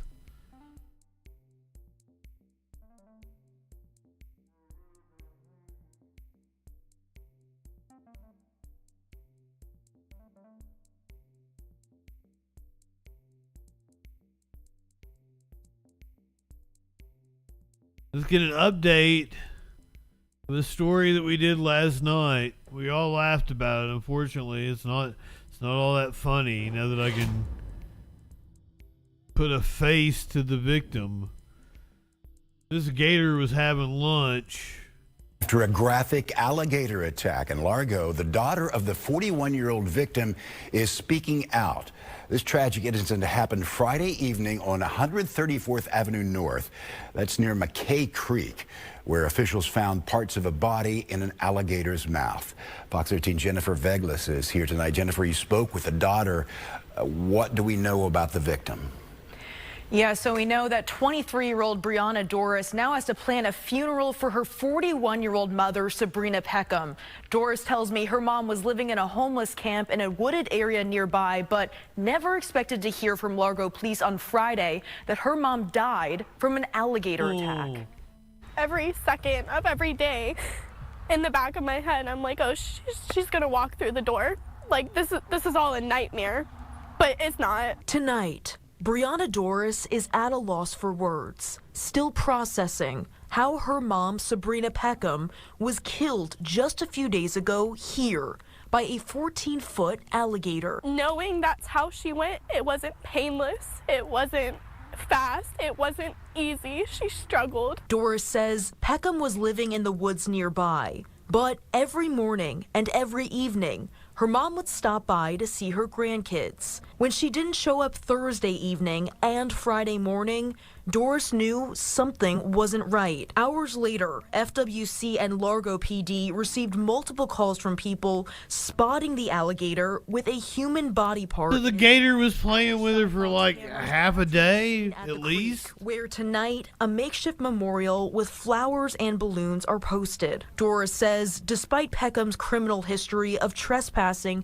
and drug possession, she wants people to know how big her mother's heart was. Selfless, 100% selfless. And why'd you have to bring that shit up? But it didn't matter. She'd give you the last piece of food on her plate. She would give you the shirt off of her back if she needed to. Fucking news station didn't have to say that. Now Peckham's official cause of death. Fuck you, woman. You're the journalist that did it. Us to share the results from the medical examiner's office once they are released. You didn't have to say. You didn't have to talk about her criminal background. She just got eaten by an alligator, ma'am.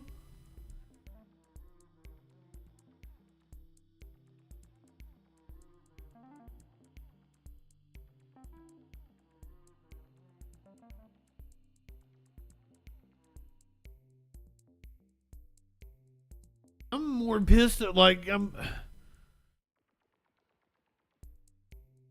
fuck that news station for doing that.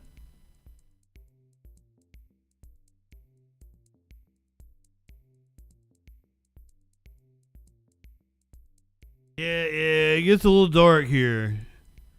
As if that one wasn't dark. If you really don't like the murder and the bullshit like that, you want to come back for the actual bullshit, like Neil deGrasse Tyson bullshit. Ooh, the LAPD chasing a golf cart. That's gonna be fun. Come back in like 10 minutes. Yeah, Tones. Hardly a criminal background.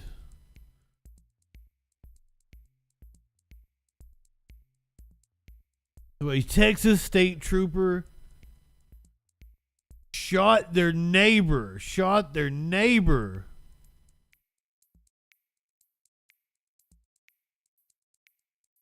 Is at the center of an investigation. This is after he shot one of his neighbors. Fox 26's Dominique Keith is live outside the downtown Houston apartment complex where it happened with details. Dominique. Yeah, the state trooper who's been with the Texas Department of Public Safety for 2 years apparently mistook his neighbor for a burglar and he shot him. Fuck you, dude. After midnight, a Texas state trooper heard someone trying to get into his downtown Houston apartment here in this mid-rise. The trooper did give several commands to him to get away, and he believed that he was going to make entry. So the trooper took aim at the door and squeezed the trigger, shooting the man in the shoulder because the trooper says he thought someone was trying to break into his apartment. Turns out the man is his neighbor who lives in the building on a different floor. I think it was like somebody after the Beyonce concert or something. That could have been it, coming home. Deja vu. Didn't this happen in Texas 5-6 years ago, something like that? Wasn't it a woman coming back? She said she'd had a long shift or something. You think a neighbor was disoriented or maybe intoxicated? What I've seen, possibly. The owner of the building, Finger Companies, confirms it's believed, quote, to be a case of one resident mistaking another resident's apartment as their own. The man never made it into the trooper's apartment. From inside, the trooper fired straight through the door, shooting what turned out to be his neighbor. I don't know how I feel about that. I guess I would want to know, who was outside and what was going on, but maybe he felt threatened, right? If someone's making a mistake, and they're not actually coming into your house, you don't just shoot through the door blindly. And in the circumstance where someone lives and you haven't killed them, now you may have just committed an act of aggravated assault, which can be a reckless act. Now, the Houston Police Department Special Investigations Unit and the Texas Rangers are investigating the shooting. The man who was shot was rushed to the hospital. He is in stable condition. Thank God he lived. Houston, I'm Dominique Keith, Fox 26 News.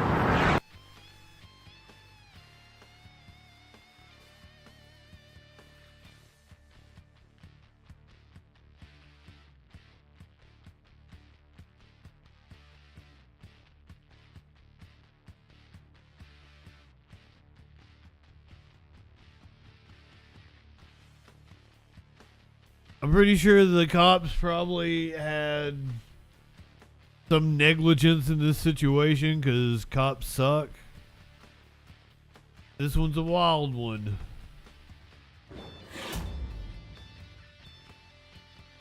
A 14-year-old Kansas girl shot herself in front of a deputy. She apparently had been bullied and abused for years. So she was actually a runaway. Shot herself dead in front of a sheriff's deputy.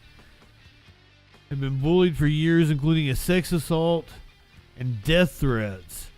Jaylee Chilson pulled out a gun and shot herself late on Saturday. Yeah, damn. While a deputy tried to persuade her to return to her family after she ran away and went to a party in Aurora. Her father, Jeb Chilson, heard the gunshot while rushing to track her down and was among those who desperately tried to save her with CPR. The fuck? We have video of this? The death of 14-year-old Jaylee Chilson, who shot herself Saturday while a police officer escorted her from an outdoor party, has shattered the hearts of her family, who say she died after years of in-person and online bullying by other students in her rural Kansas community. Jaylee loved to fish, hunt, and spend time outdoors, particularly watching sunsets, her parents said. She was also a member of her church's youth group. As the oldest with 4 younger brothers she cared deeply about, Jaylee was quick to share birthday money or a gift with her siblings. God damn!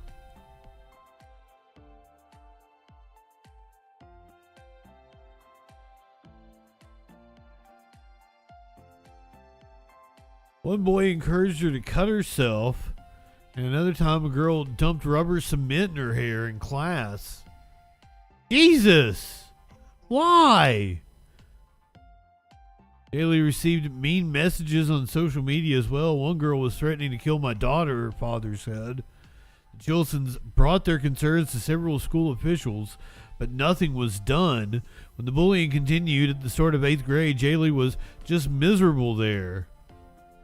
God damn. One of them grabbed her crotch in a sexual manner against her will. The same boy was bruising her up. He took her AirPods and stole money from her. What the fuck? Jeb said he met with the school principal, who assured them the bullying would stop. That school completely failed her. He said they refused to do anything. The messenger reached out to the Clay County USD 379 school superintendent office for comment on the allegations made by Jaylee's father. The office did not respond. In the spring, the Chilsons pulled Jaylee out of the school, and she finished up the 8th grade with homeschooling. The bullying didn't stop. All summer, she was harassed by these people via Snapchat and Instagram and phone calls. The night that Jaylee died, she told her parents she was going out with the dog, but her parents soon realized she'd gone much further from home. He added that his wife learned on social media that she went to a party about 40 minutes away, and they believed she'd gone there with a 20-year-old male. God damn, this is dark.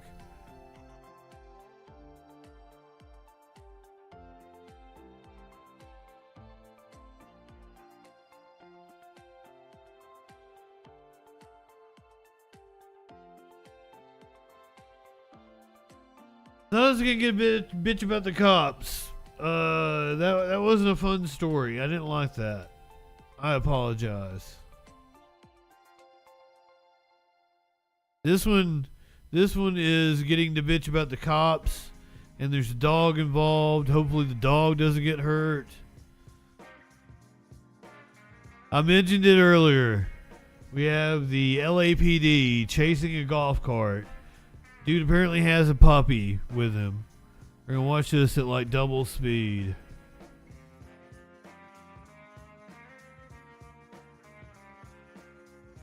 Let's see how this plays out here. We don't have audio, at least for the beginning. Got the puppy in his lap. Oh my god, they got the speed up at the top corner.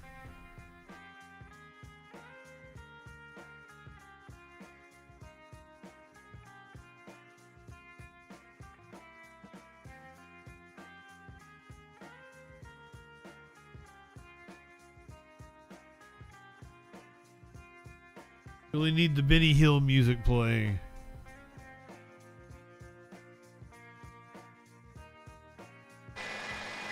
I'd say at least. Oh, he's losing control. This happened last night, I believe. It's outside of LA. Have a low speed golf cart chase.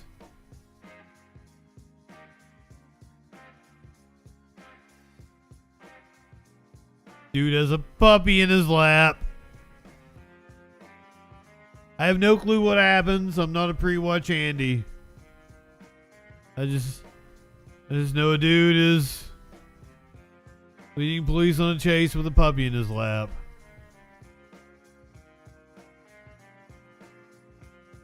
Pretty damn calm too. Up to 24 miles per hour. Slows down as he encounters traffic. It looks like the puppy's wanting some lovin's.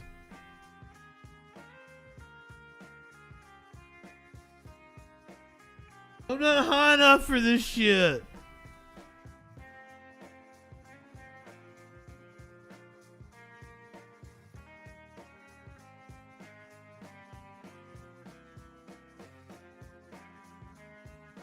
Please do not hurt the puppy.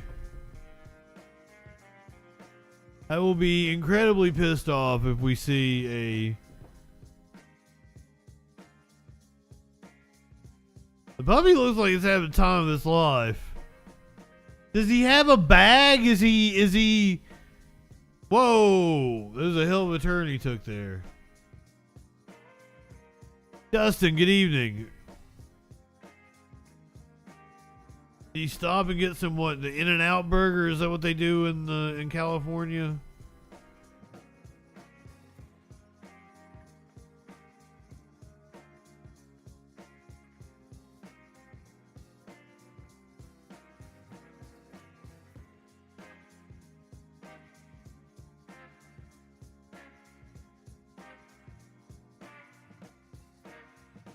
Only the finest bullshit the internet has to offer here on the Troll Patrol Live.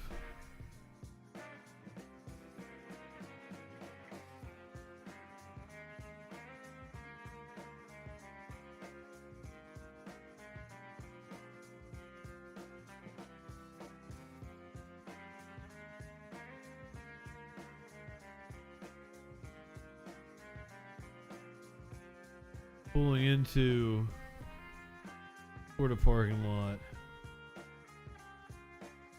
Like a little strip mall. Trying to pull some kind of invasive maneuver. That did not work. The cops cut him off at the pass. Back out onto the main road. Whoa.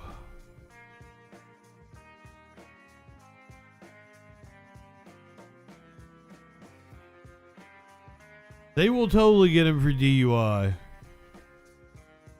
Or whatever the equivalent is in California, whatever that charge is called.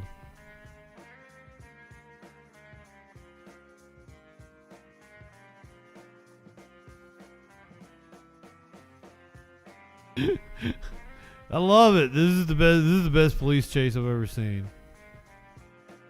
As long as the puppy doesn't get hurt. It's all fun and games until the puppy gets hurt.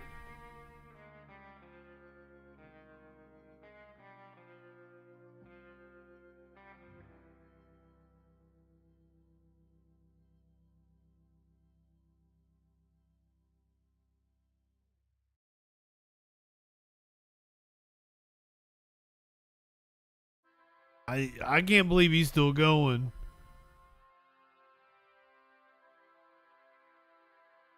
I'm surprised they didn't corner him when he went to that little strip mall. He's taking another detour here.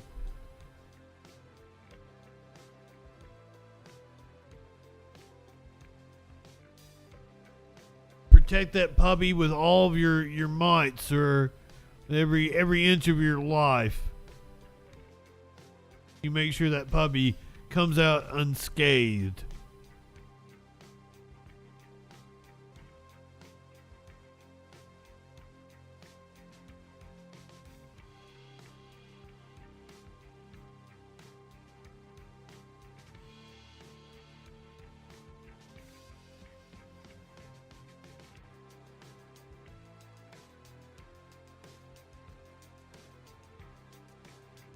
Uh-oh. Whoa. Did we lose him? Nope, there he is.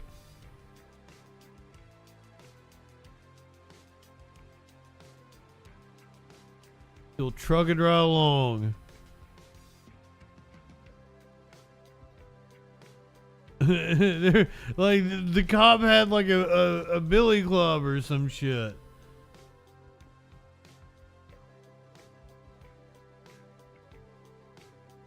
You make sure you don't hurt that dog. Hold on.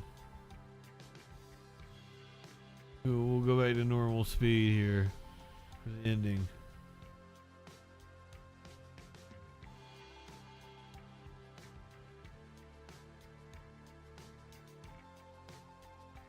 Okay, the puppy is okay.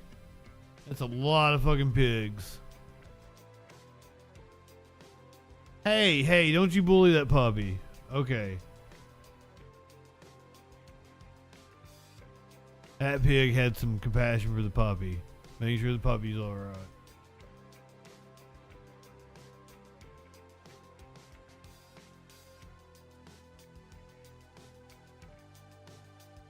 I wonder what he was even wanted for.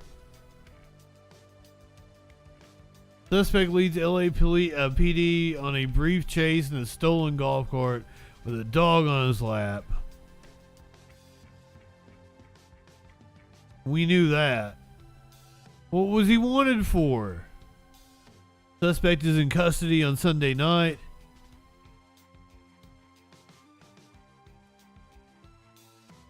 Apparently, he stole the golf cart. Stole the golf cart from a local shopping center. Shirtless, barefoot, with a dog on his lap. I thought this was America. You're not allowed to do that.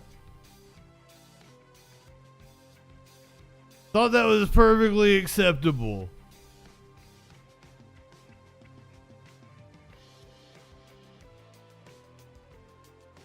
I'll hit the content warning for this one.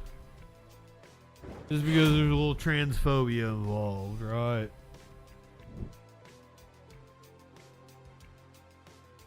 Martina Navratilova is apparently pissed off about something Neil deGrasse Tyson said, so it was probably good. Martina Navratilova says that Neil deGrasse Tyson's comments on gender identity are completely clueless while trying to sound knowledgeable. I mean, if I'm assuming one of these people is knowledgeable, I would assume it is Neil deGrasse Tyson, right?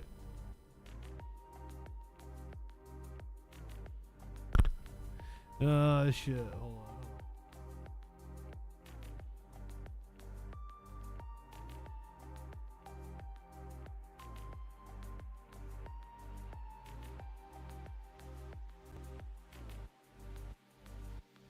It was the Trigonometry podcast. Challenged Neil Tyson to defend gender ideology.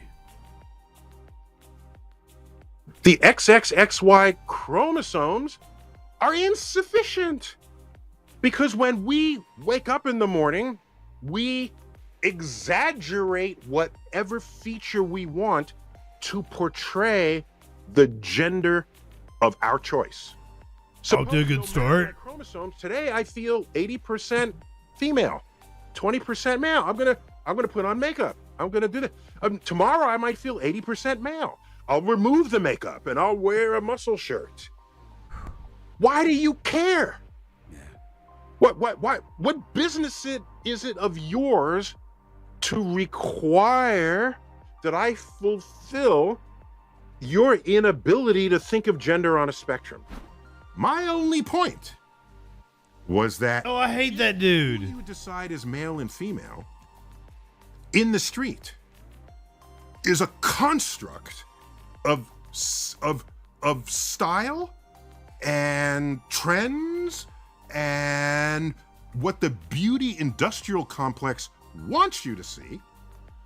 If that's how we establish gender, then maybe some people want to be fluid within that gender identify. So they'll wear a skirt, but maybe have a beard, or they'll mix and match that in whatever way Neil, you want. Sorry. Hold on. I'm not. Wait. I'm almost done.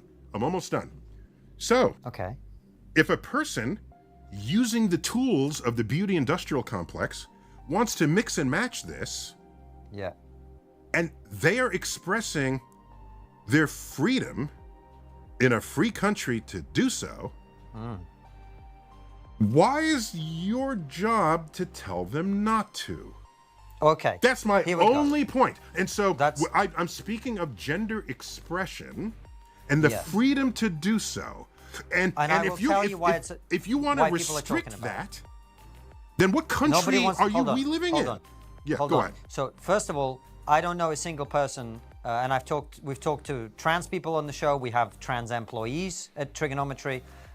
We've spoken to all sorts of people about this issue. I do not know a single person who wants to prevent people from dressing how they want, or behaving how they want, or choosing any name that they want. However, the problem is... So you don't... But you know such people are out there.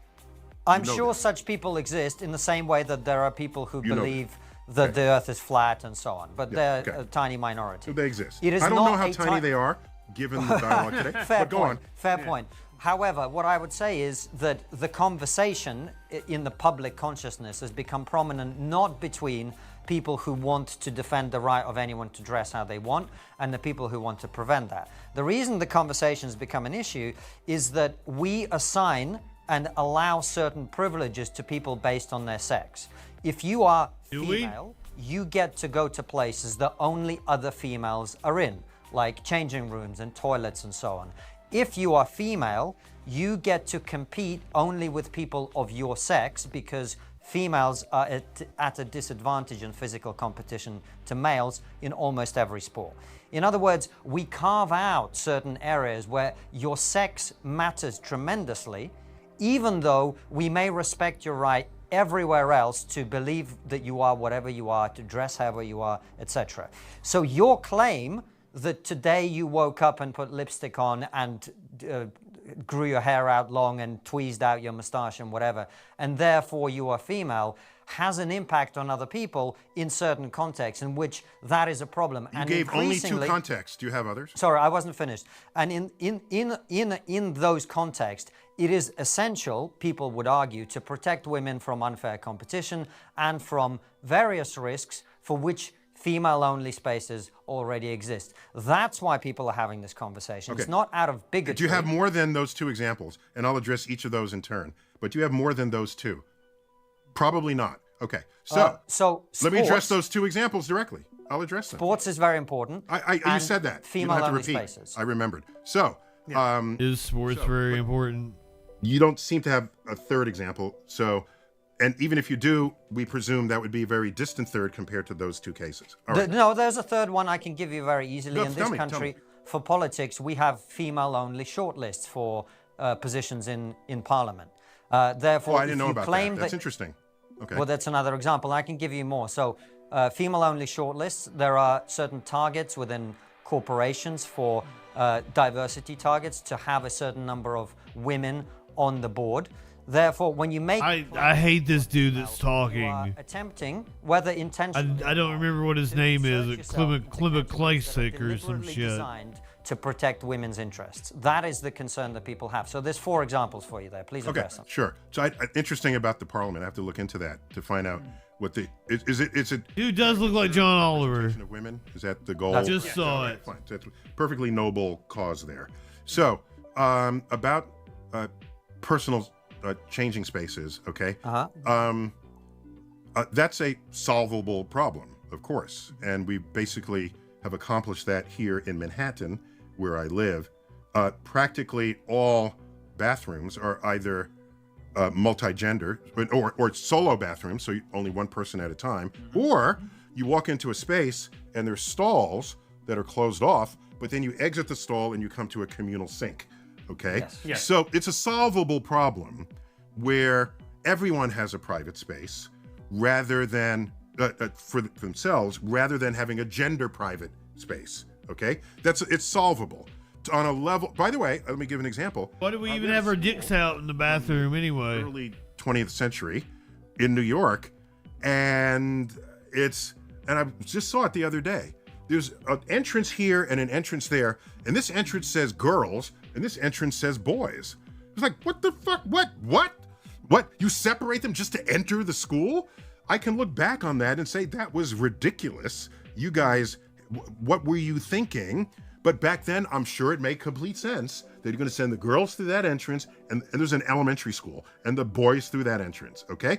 So it is possible to look back on whatever you were doing and say, my gosh, that was really short-sighted, and look at the solution that was proposed and implemented. That was a good idea. We moved on from that. Okay, so I remember boys' rooms where you come out and you whip it out and we'd all be peeing into a trough.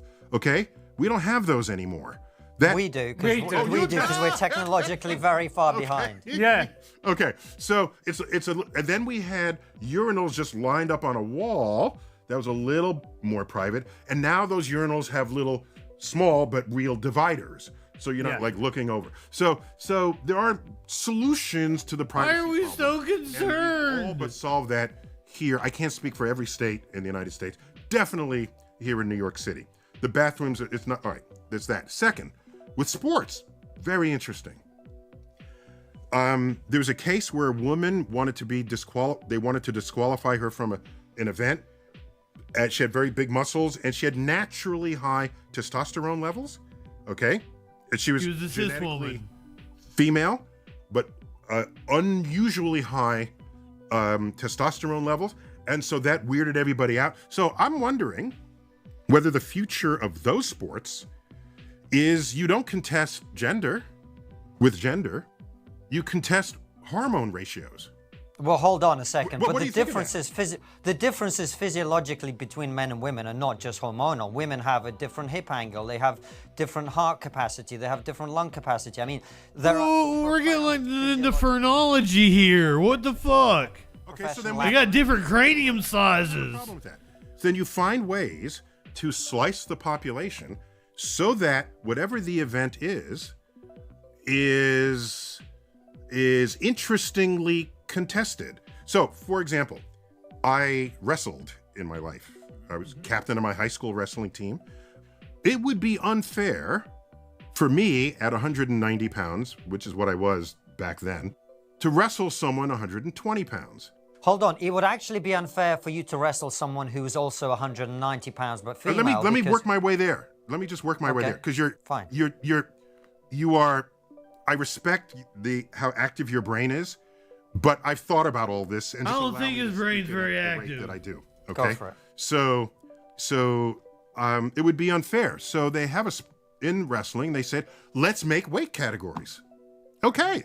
So we make weight categories. So I don't wrestle the 120. I wrestle 190 pounder. So a wrestling match is not just this one person against the other person. It's 10 matches. And each one is intensely interesting because they are matched. Okay? So what the trans conversation is foisting upon us is the need to find ways to slice the athletic universe such that we still have interesting fair matches. And is it a combination of, did you go through puberty as a male and then transition? Did you have puberty blockers? What is your hormone level now if you want to compete? So it requires more creative thought. Rather than saying no to it all, let's be creative about this, as we were with wrestling, as we are with practically any other sport. In rowing, there's a heavyweight rowing and there's lightweight rowing. They don't compete against each other. Somebody came up with that to resolve the problem because more than one category of person wanted to compete. So I agree with you, it's an unsolved problem, yes, but it's not unsolvable given what we know about human physiology. So why not rise to that occasion and solve it? Does this dude ever talk? Take your older view of the world and force modern emergent conduct of people to fit that.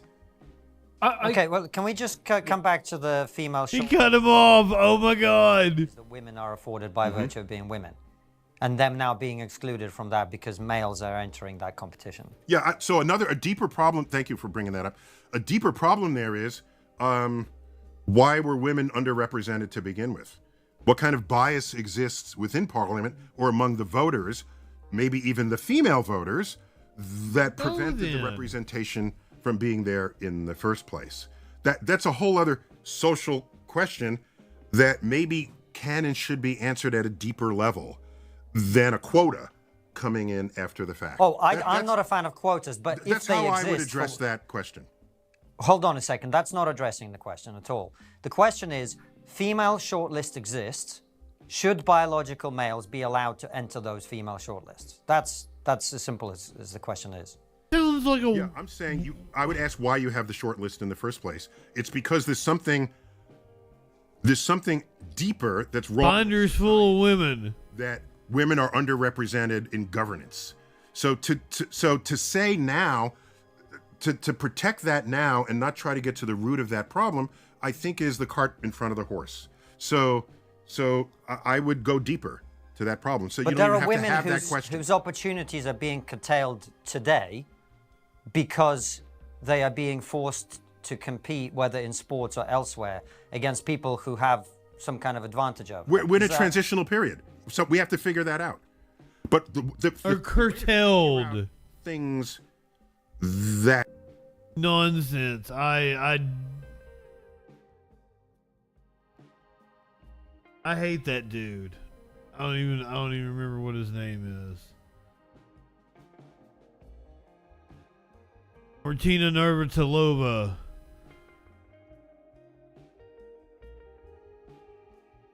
Pissed off about it. I don't even care what she said. Fuck her. I guess we'll keep it with some sports. Did you guys know that Taylor Swift is apparently dating the football player? He was the one, I think he's the one that hosted Saturday Night Live. They've got like a podcast. So, NFL reporter Albert Breer was slammed after he made some kind of a Dennis Rodman joke. Spider Pickle, good evening. Involving Taylor Swift. So he said, is that Dennis Rodman sitting next to Taylor Swift? Apparently just some random black guy. It's not Bobby Lashley. It's a big day for the Chiefs.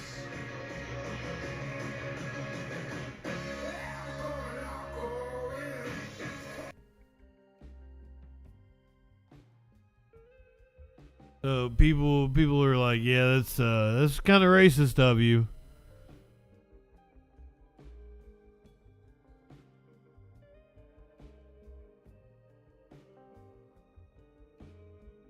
It is not Dennis Rodman. That is.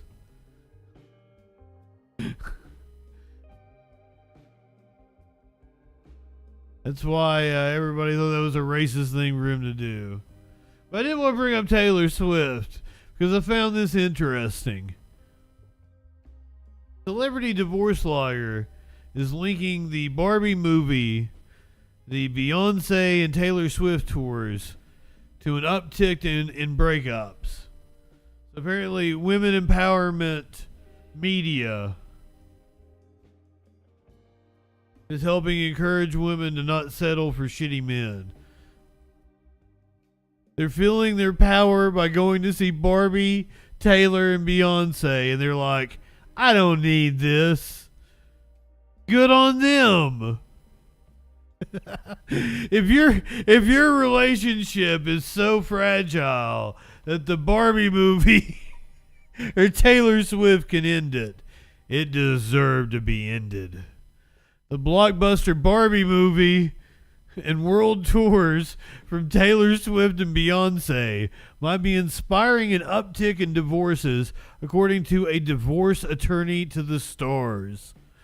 Laura Wasser, whose A-list celebrity clients include Ariana Grande, Kevin Costner, Julia Louis-Dreyfus popped up on me there. She's not a client, apparently. Britney Spears was a client, to name a few, told Cosmopolitan that she thinks those pop culture behemoths could be linked to many recent breakups. This is pure speculation. This was just for a headline, and it worked. It got me to read it. The ongoing writers and actors strike have also played a part. Something going on with a lot of my clients, and what I'm seeing here in Southern California is that we're in the middle of one of the worst strikes in history for the writers and actors. So you've got a lot of people who have more time on their hands. Fair enough. They're angry about our reproductive rights getting rolled back. They're feeling their power by going to see the Barbie movie and Taylor and Beyonce. And they're like, I don't need this. I'm the one making this money and I'm not comfortable. I don't think this story really applies to us. To our tax bracket. But I can see how women's empowerment movie or media could totally cause an uptick in breakups. I'm here for it.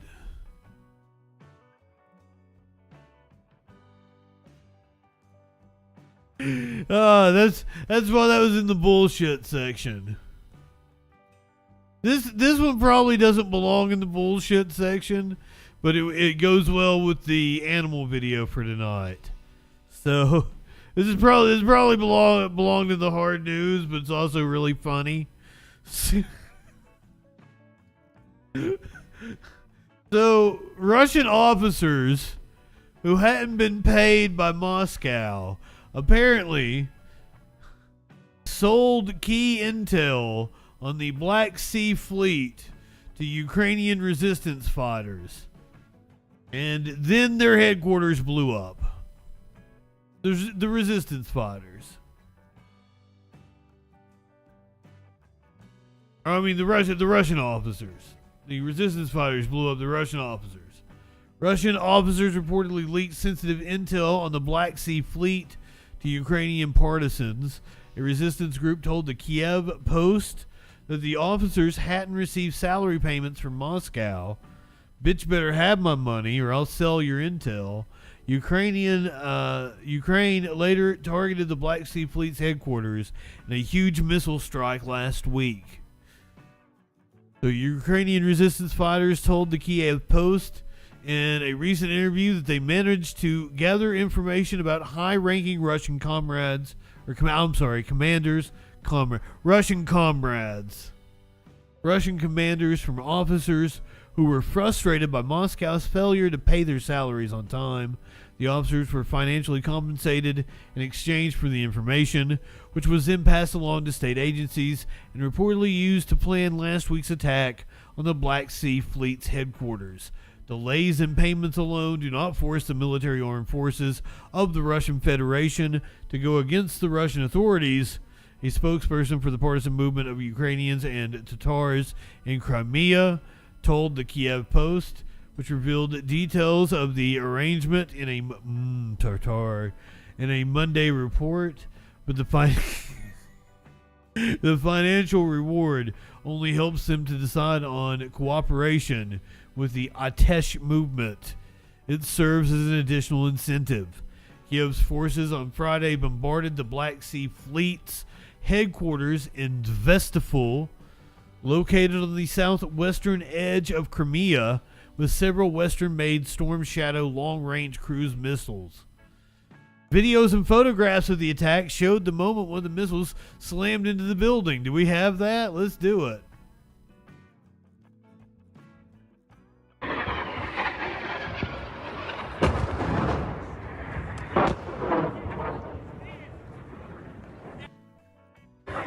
Kind of uneventful.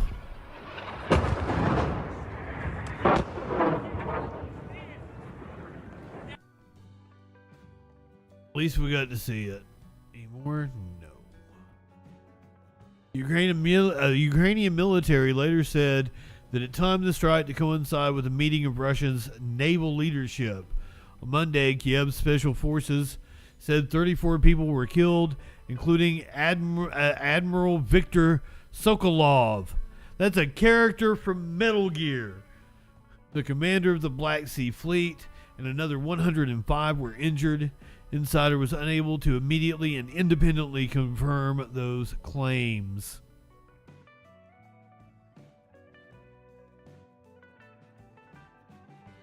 Now you might say, how does that go with the animal video for the evening?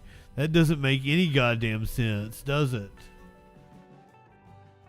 We're gonna go on board with a Ukrainian animal rescue that helps animals stranded in war zones.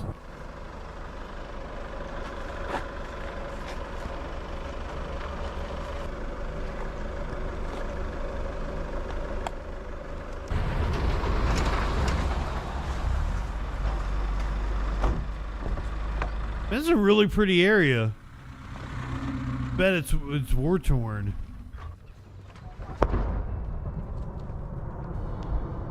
How can I help out an aspiring leftist YouTuber?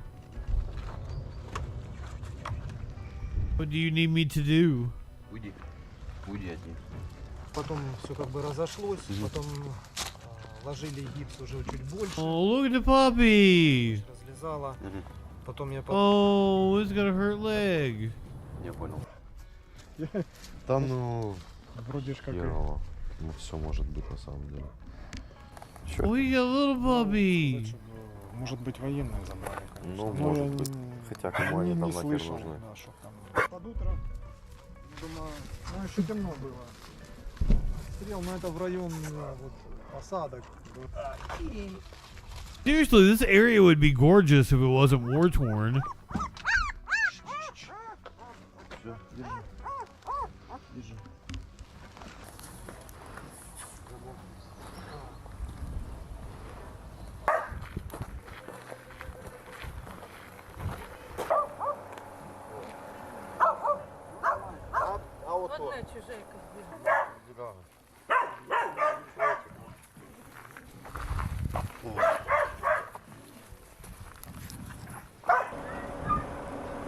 I'm glad there's people looking out for the puppies.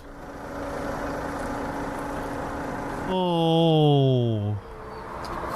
Oh, and the kittens.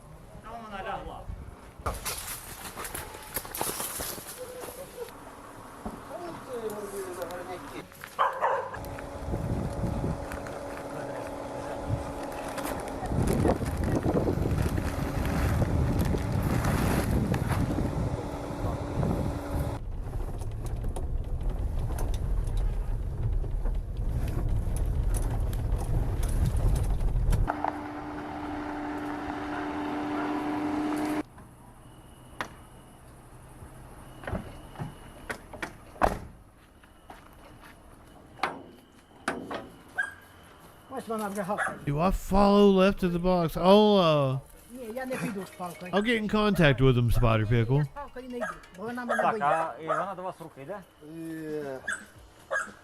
Через раз, да, може да, може ні. Ну давай. Ага. Ото були б упали, якби не я. Це точно. Та були б упали. Зовсім маленькі. Усі живі. Так, мені треба вас фоткати з ними. Ложіться рядом, я сфотографірую. Ну да, щас. Oh. Семеро. Все, а хлопчик казали шестеро. Так, ну що, останній шанс. Йди. Ото желізо просто роздерла. Я ж не знаю. Куди? До машини. I didn't know what we were gonna see. До мамки, до собаки. До машини. Ну, молодий ти, ну на стару бабу наїдаєш. It was a litter of puppies. That's the best thing you can find.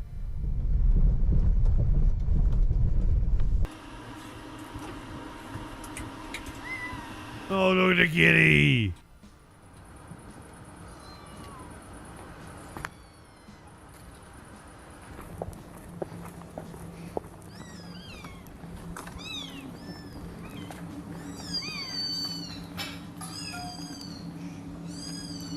Oh, look at the babies.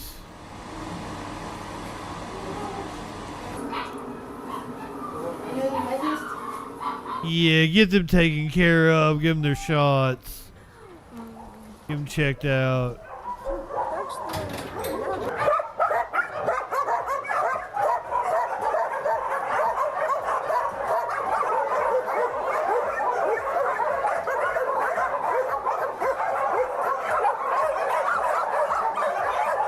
Oh, I hate that they're separated from their families, though.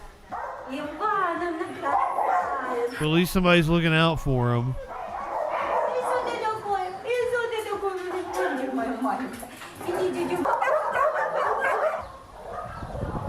That's better for them than a war zone.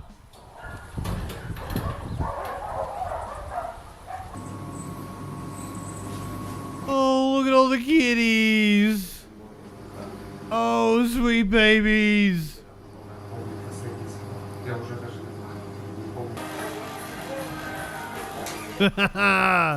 They're playing. Oh, looks like Smokey. Is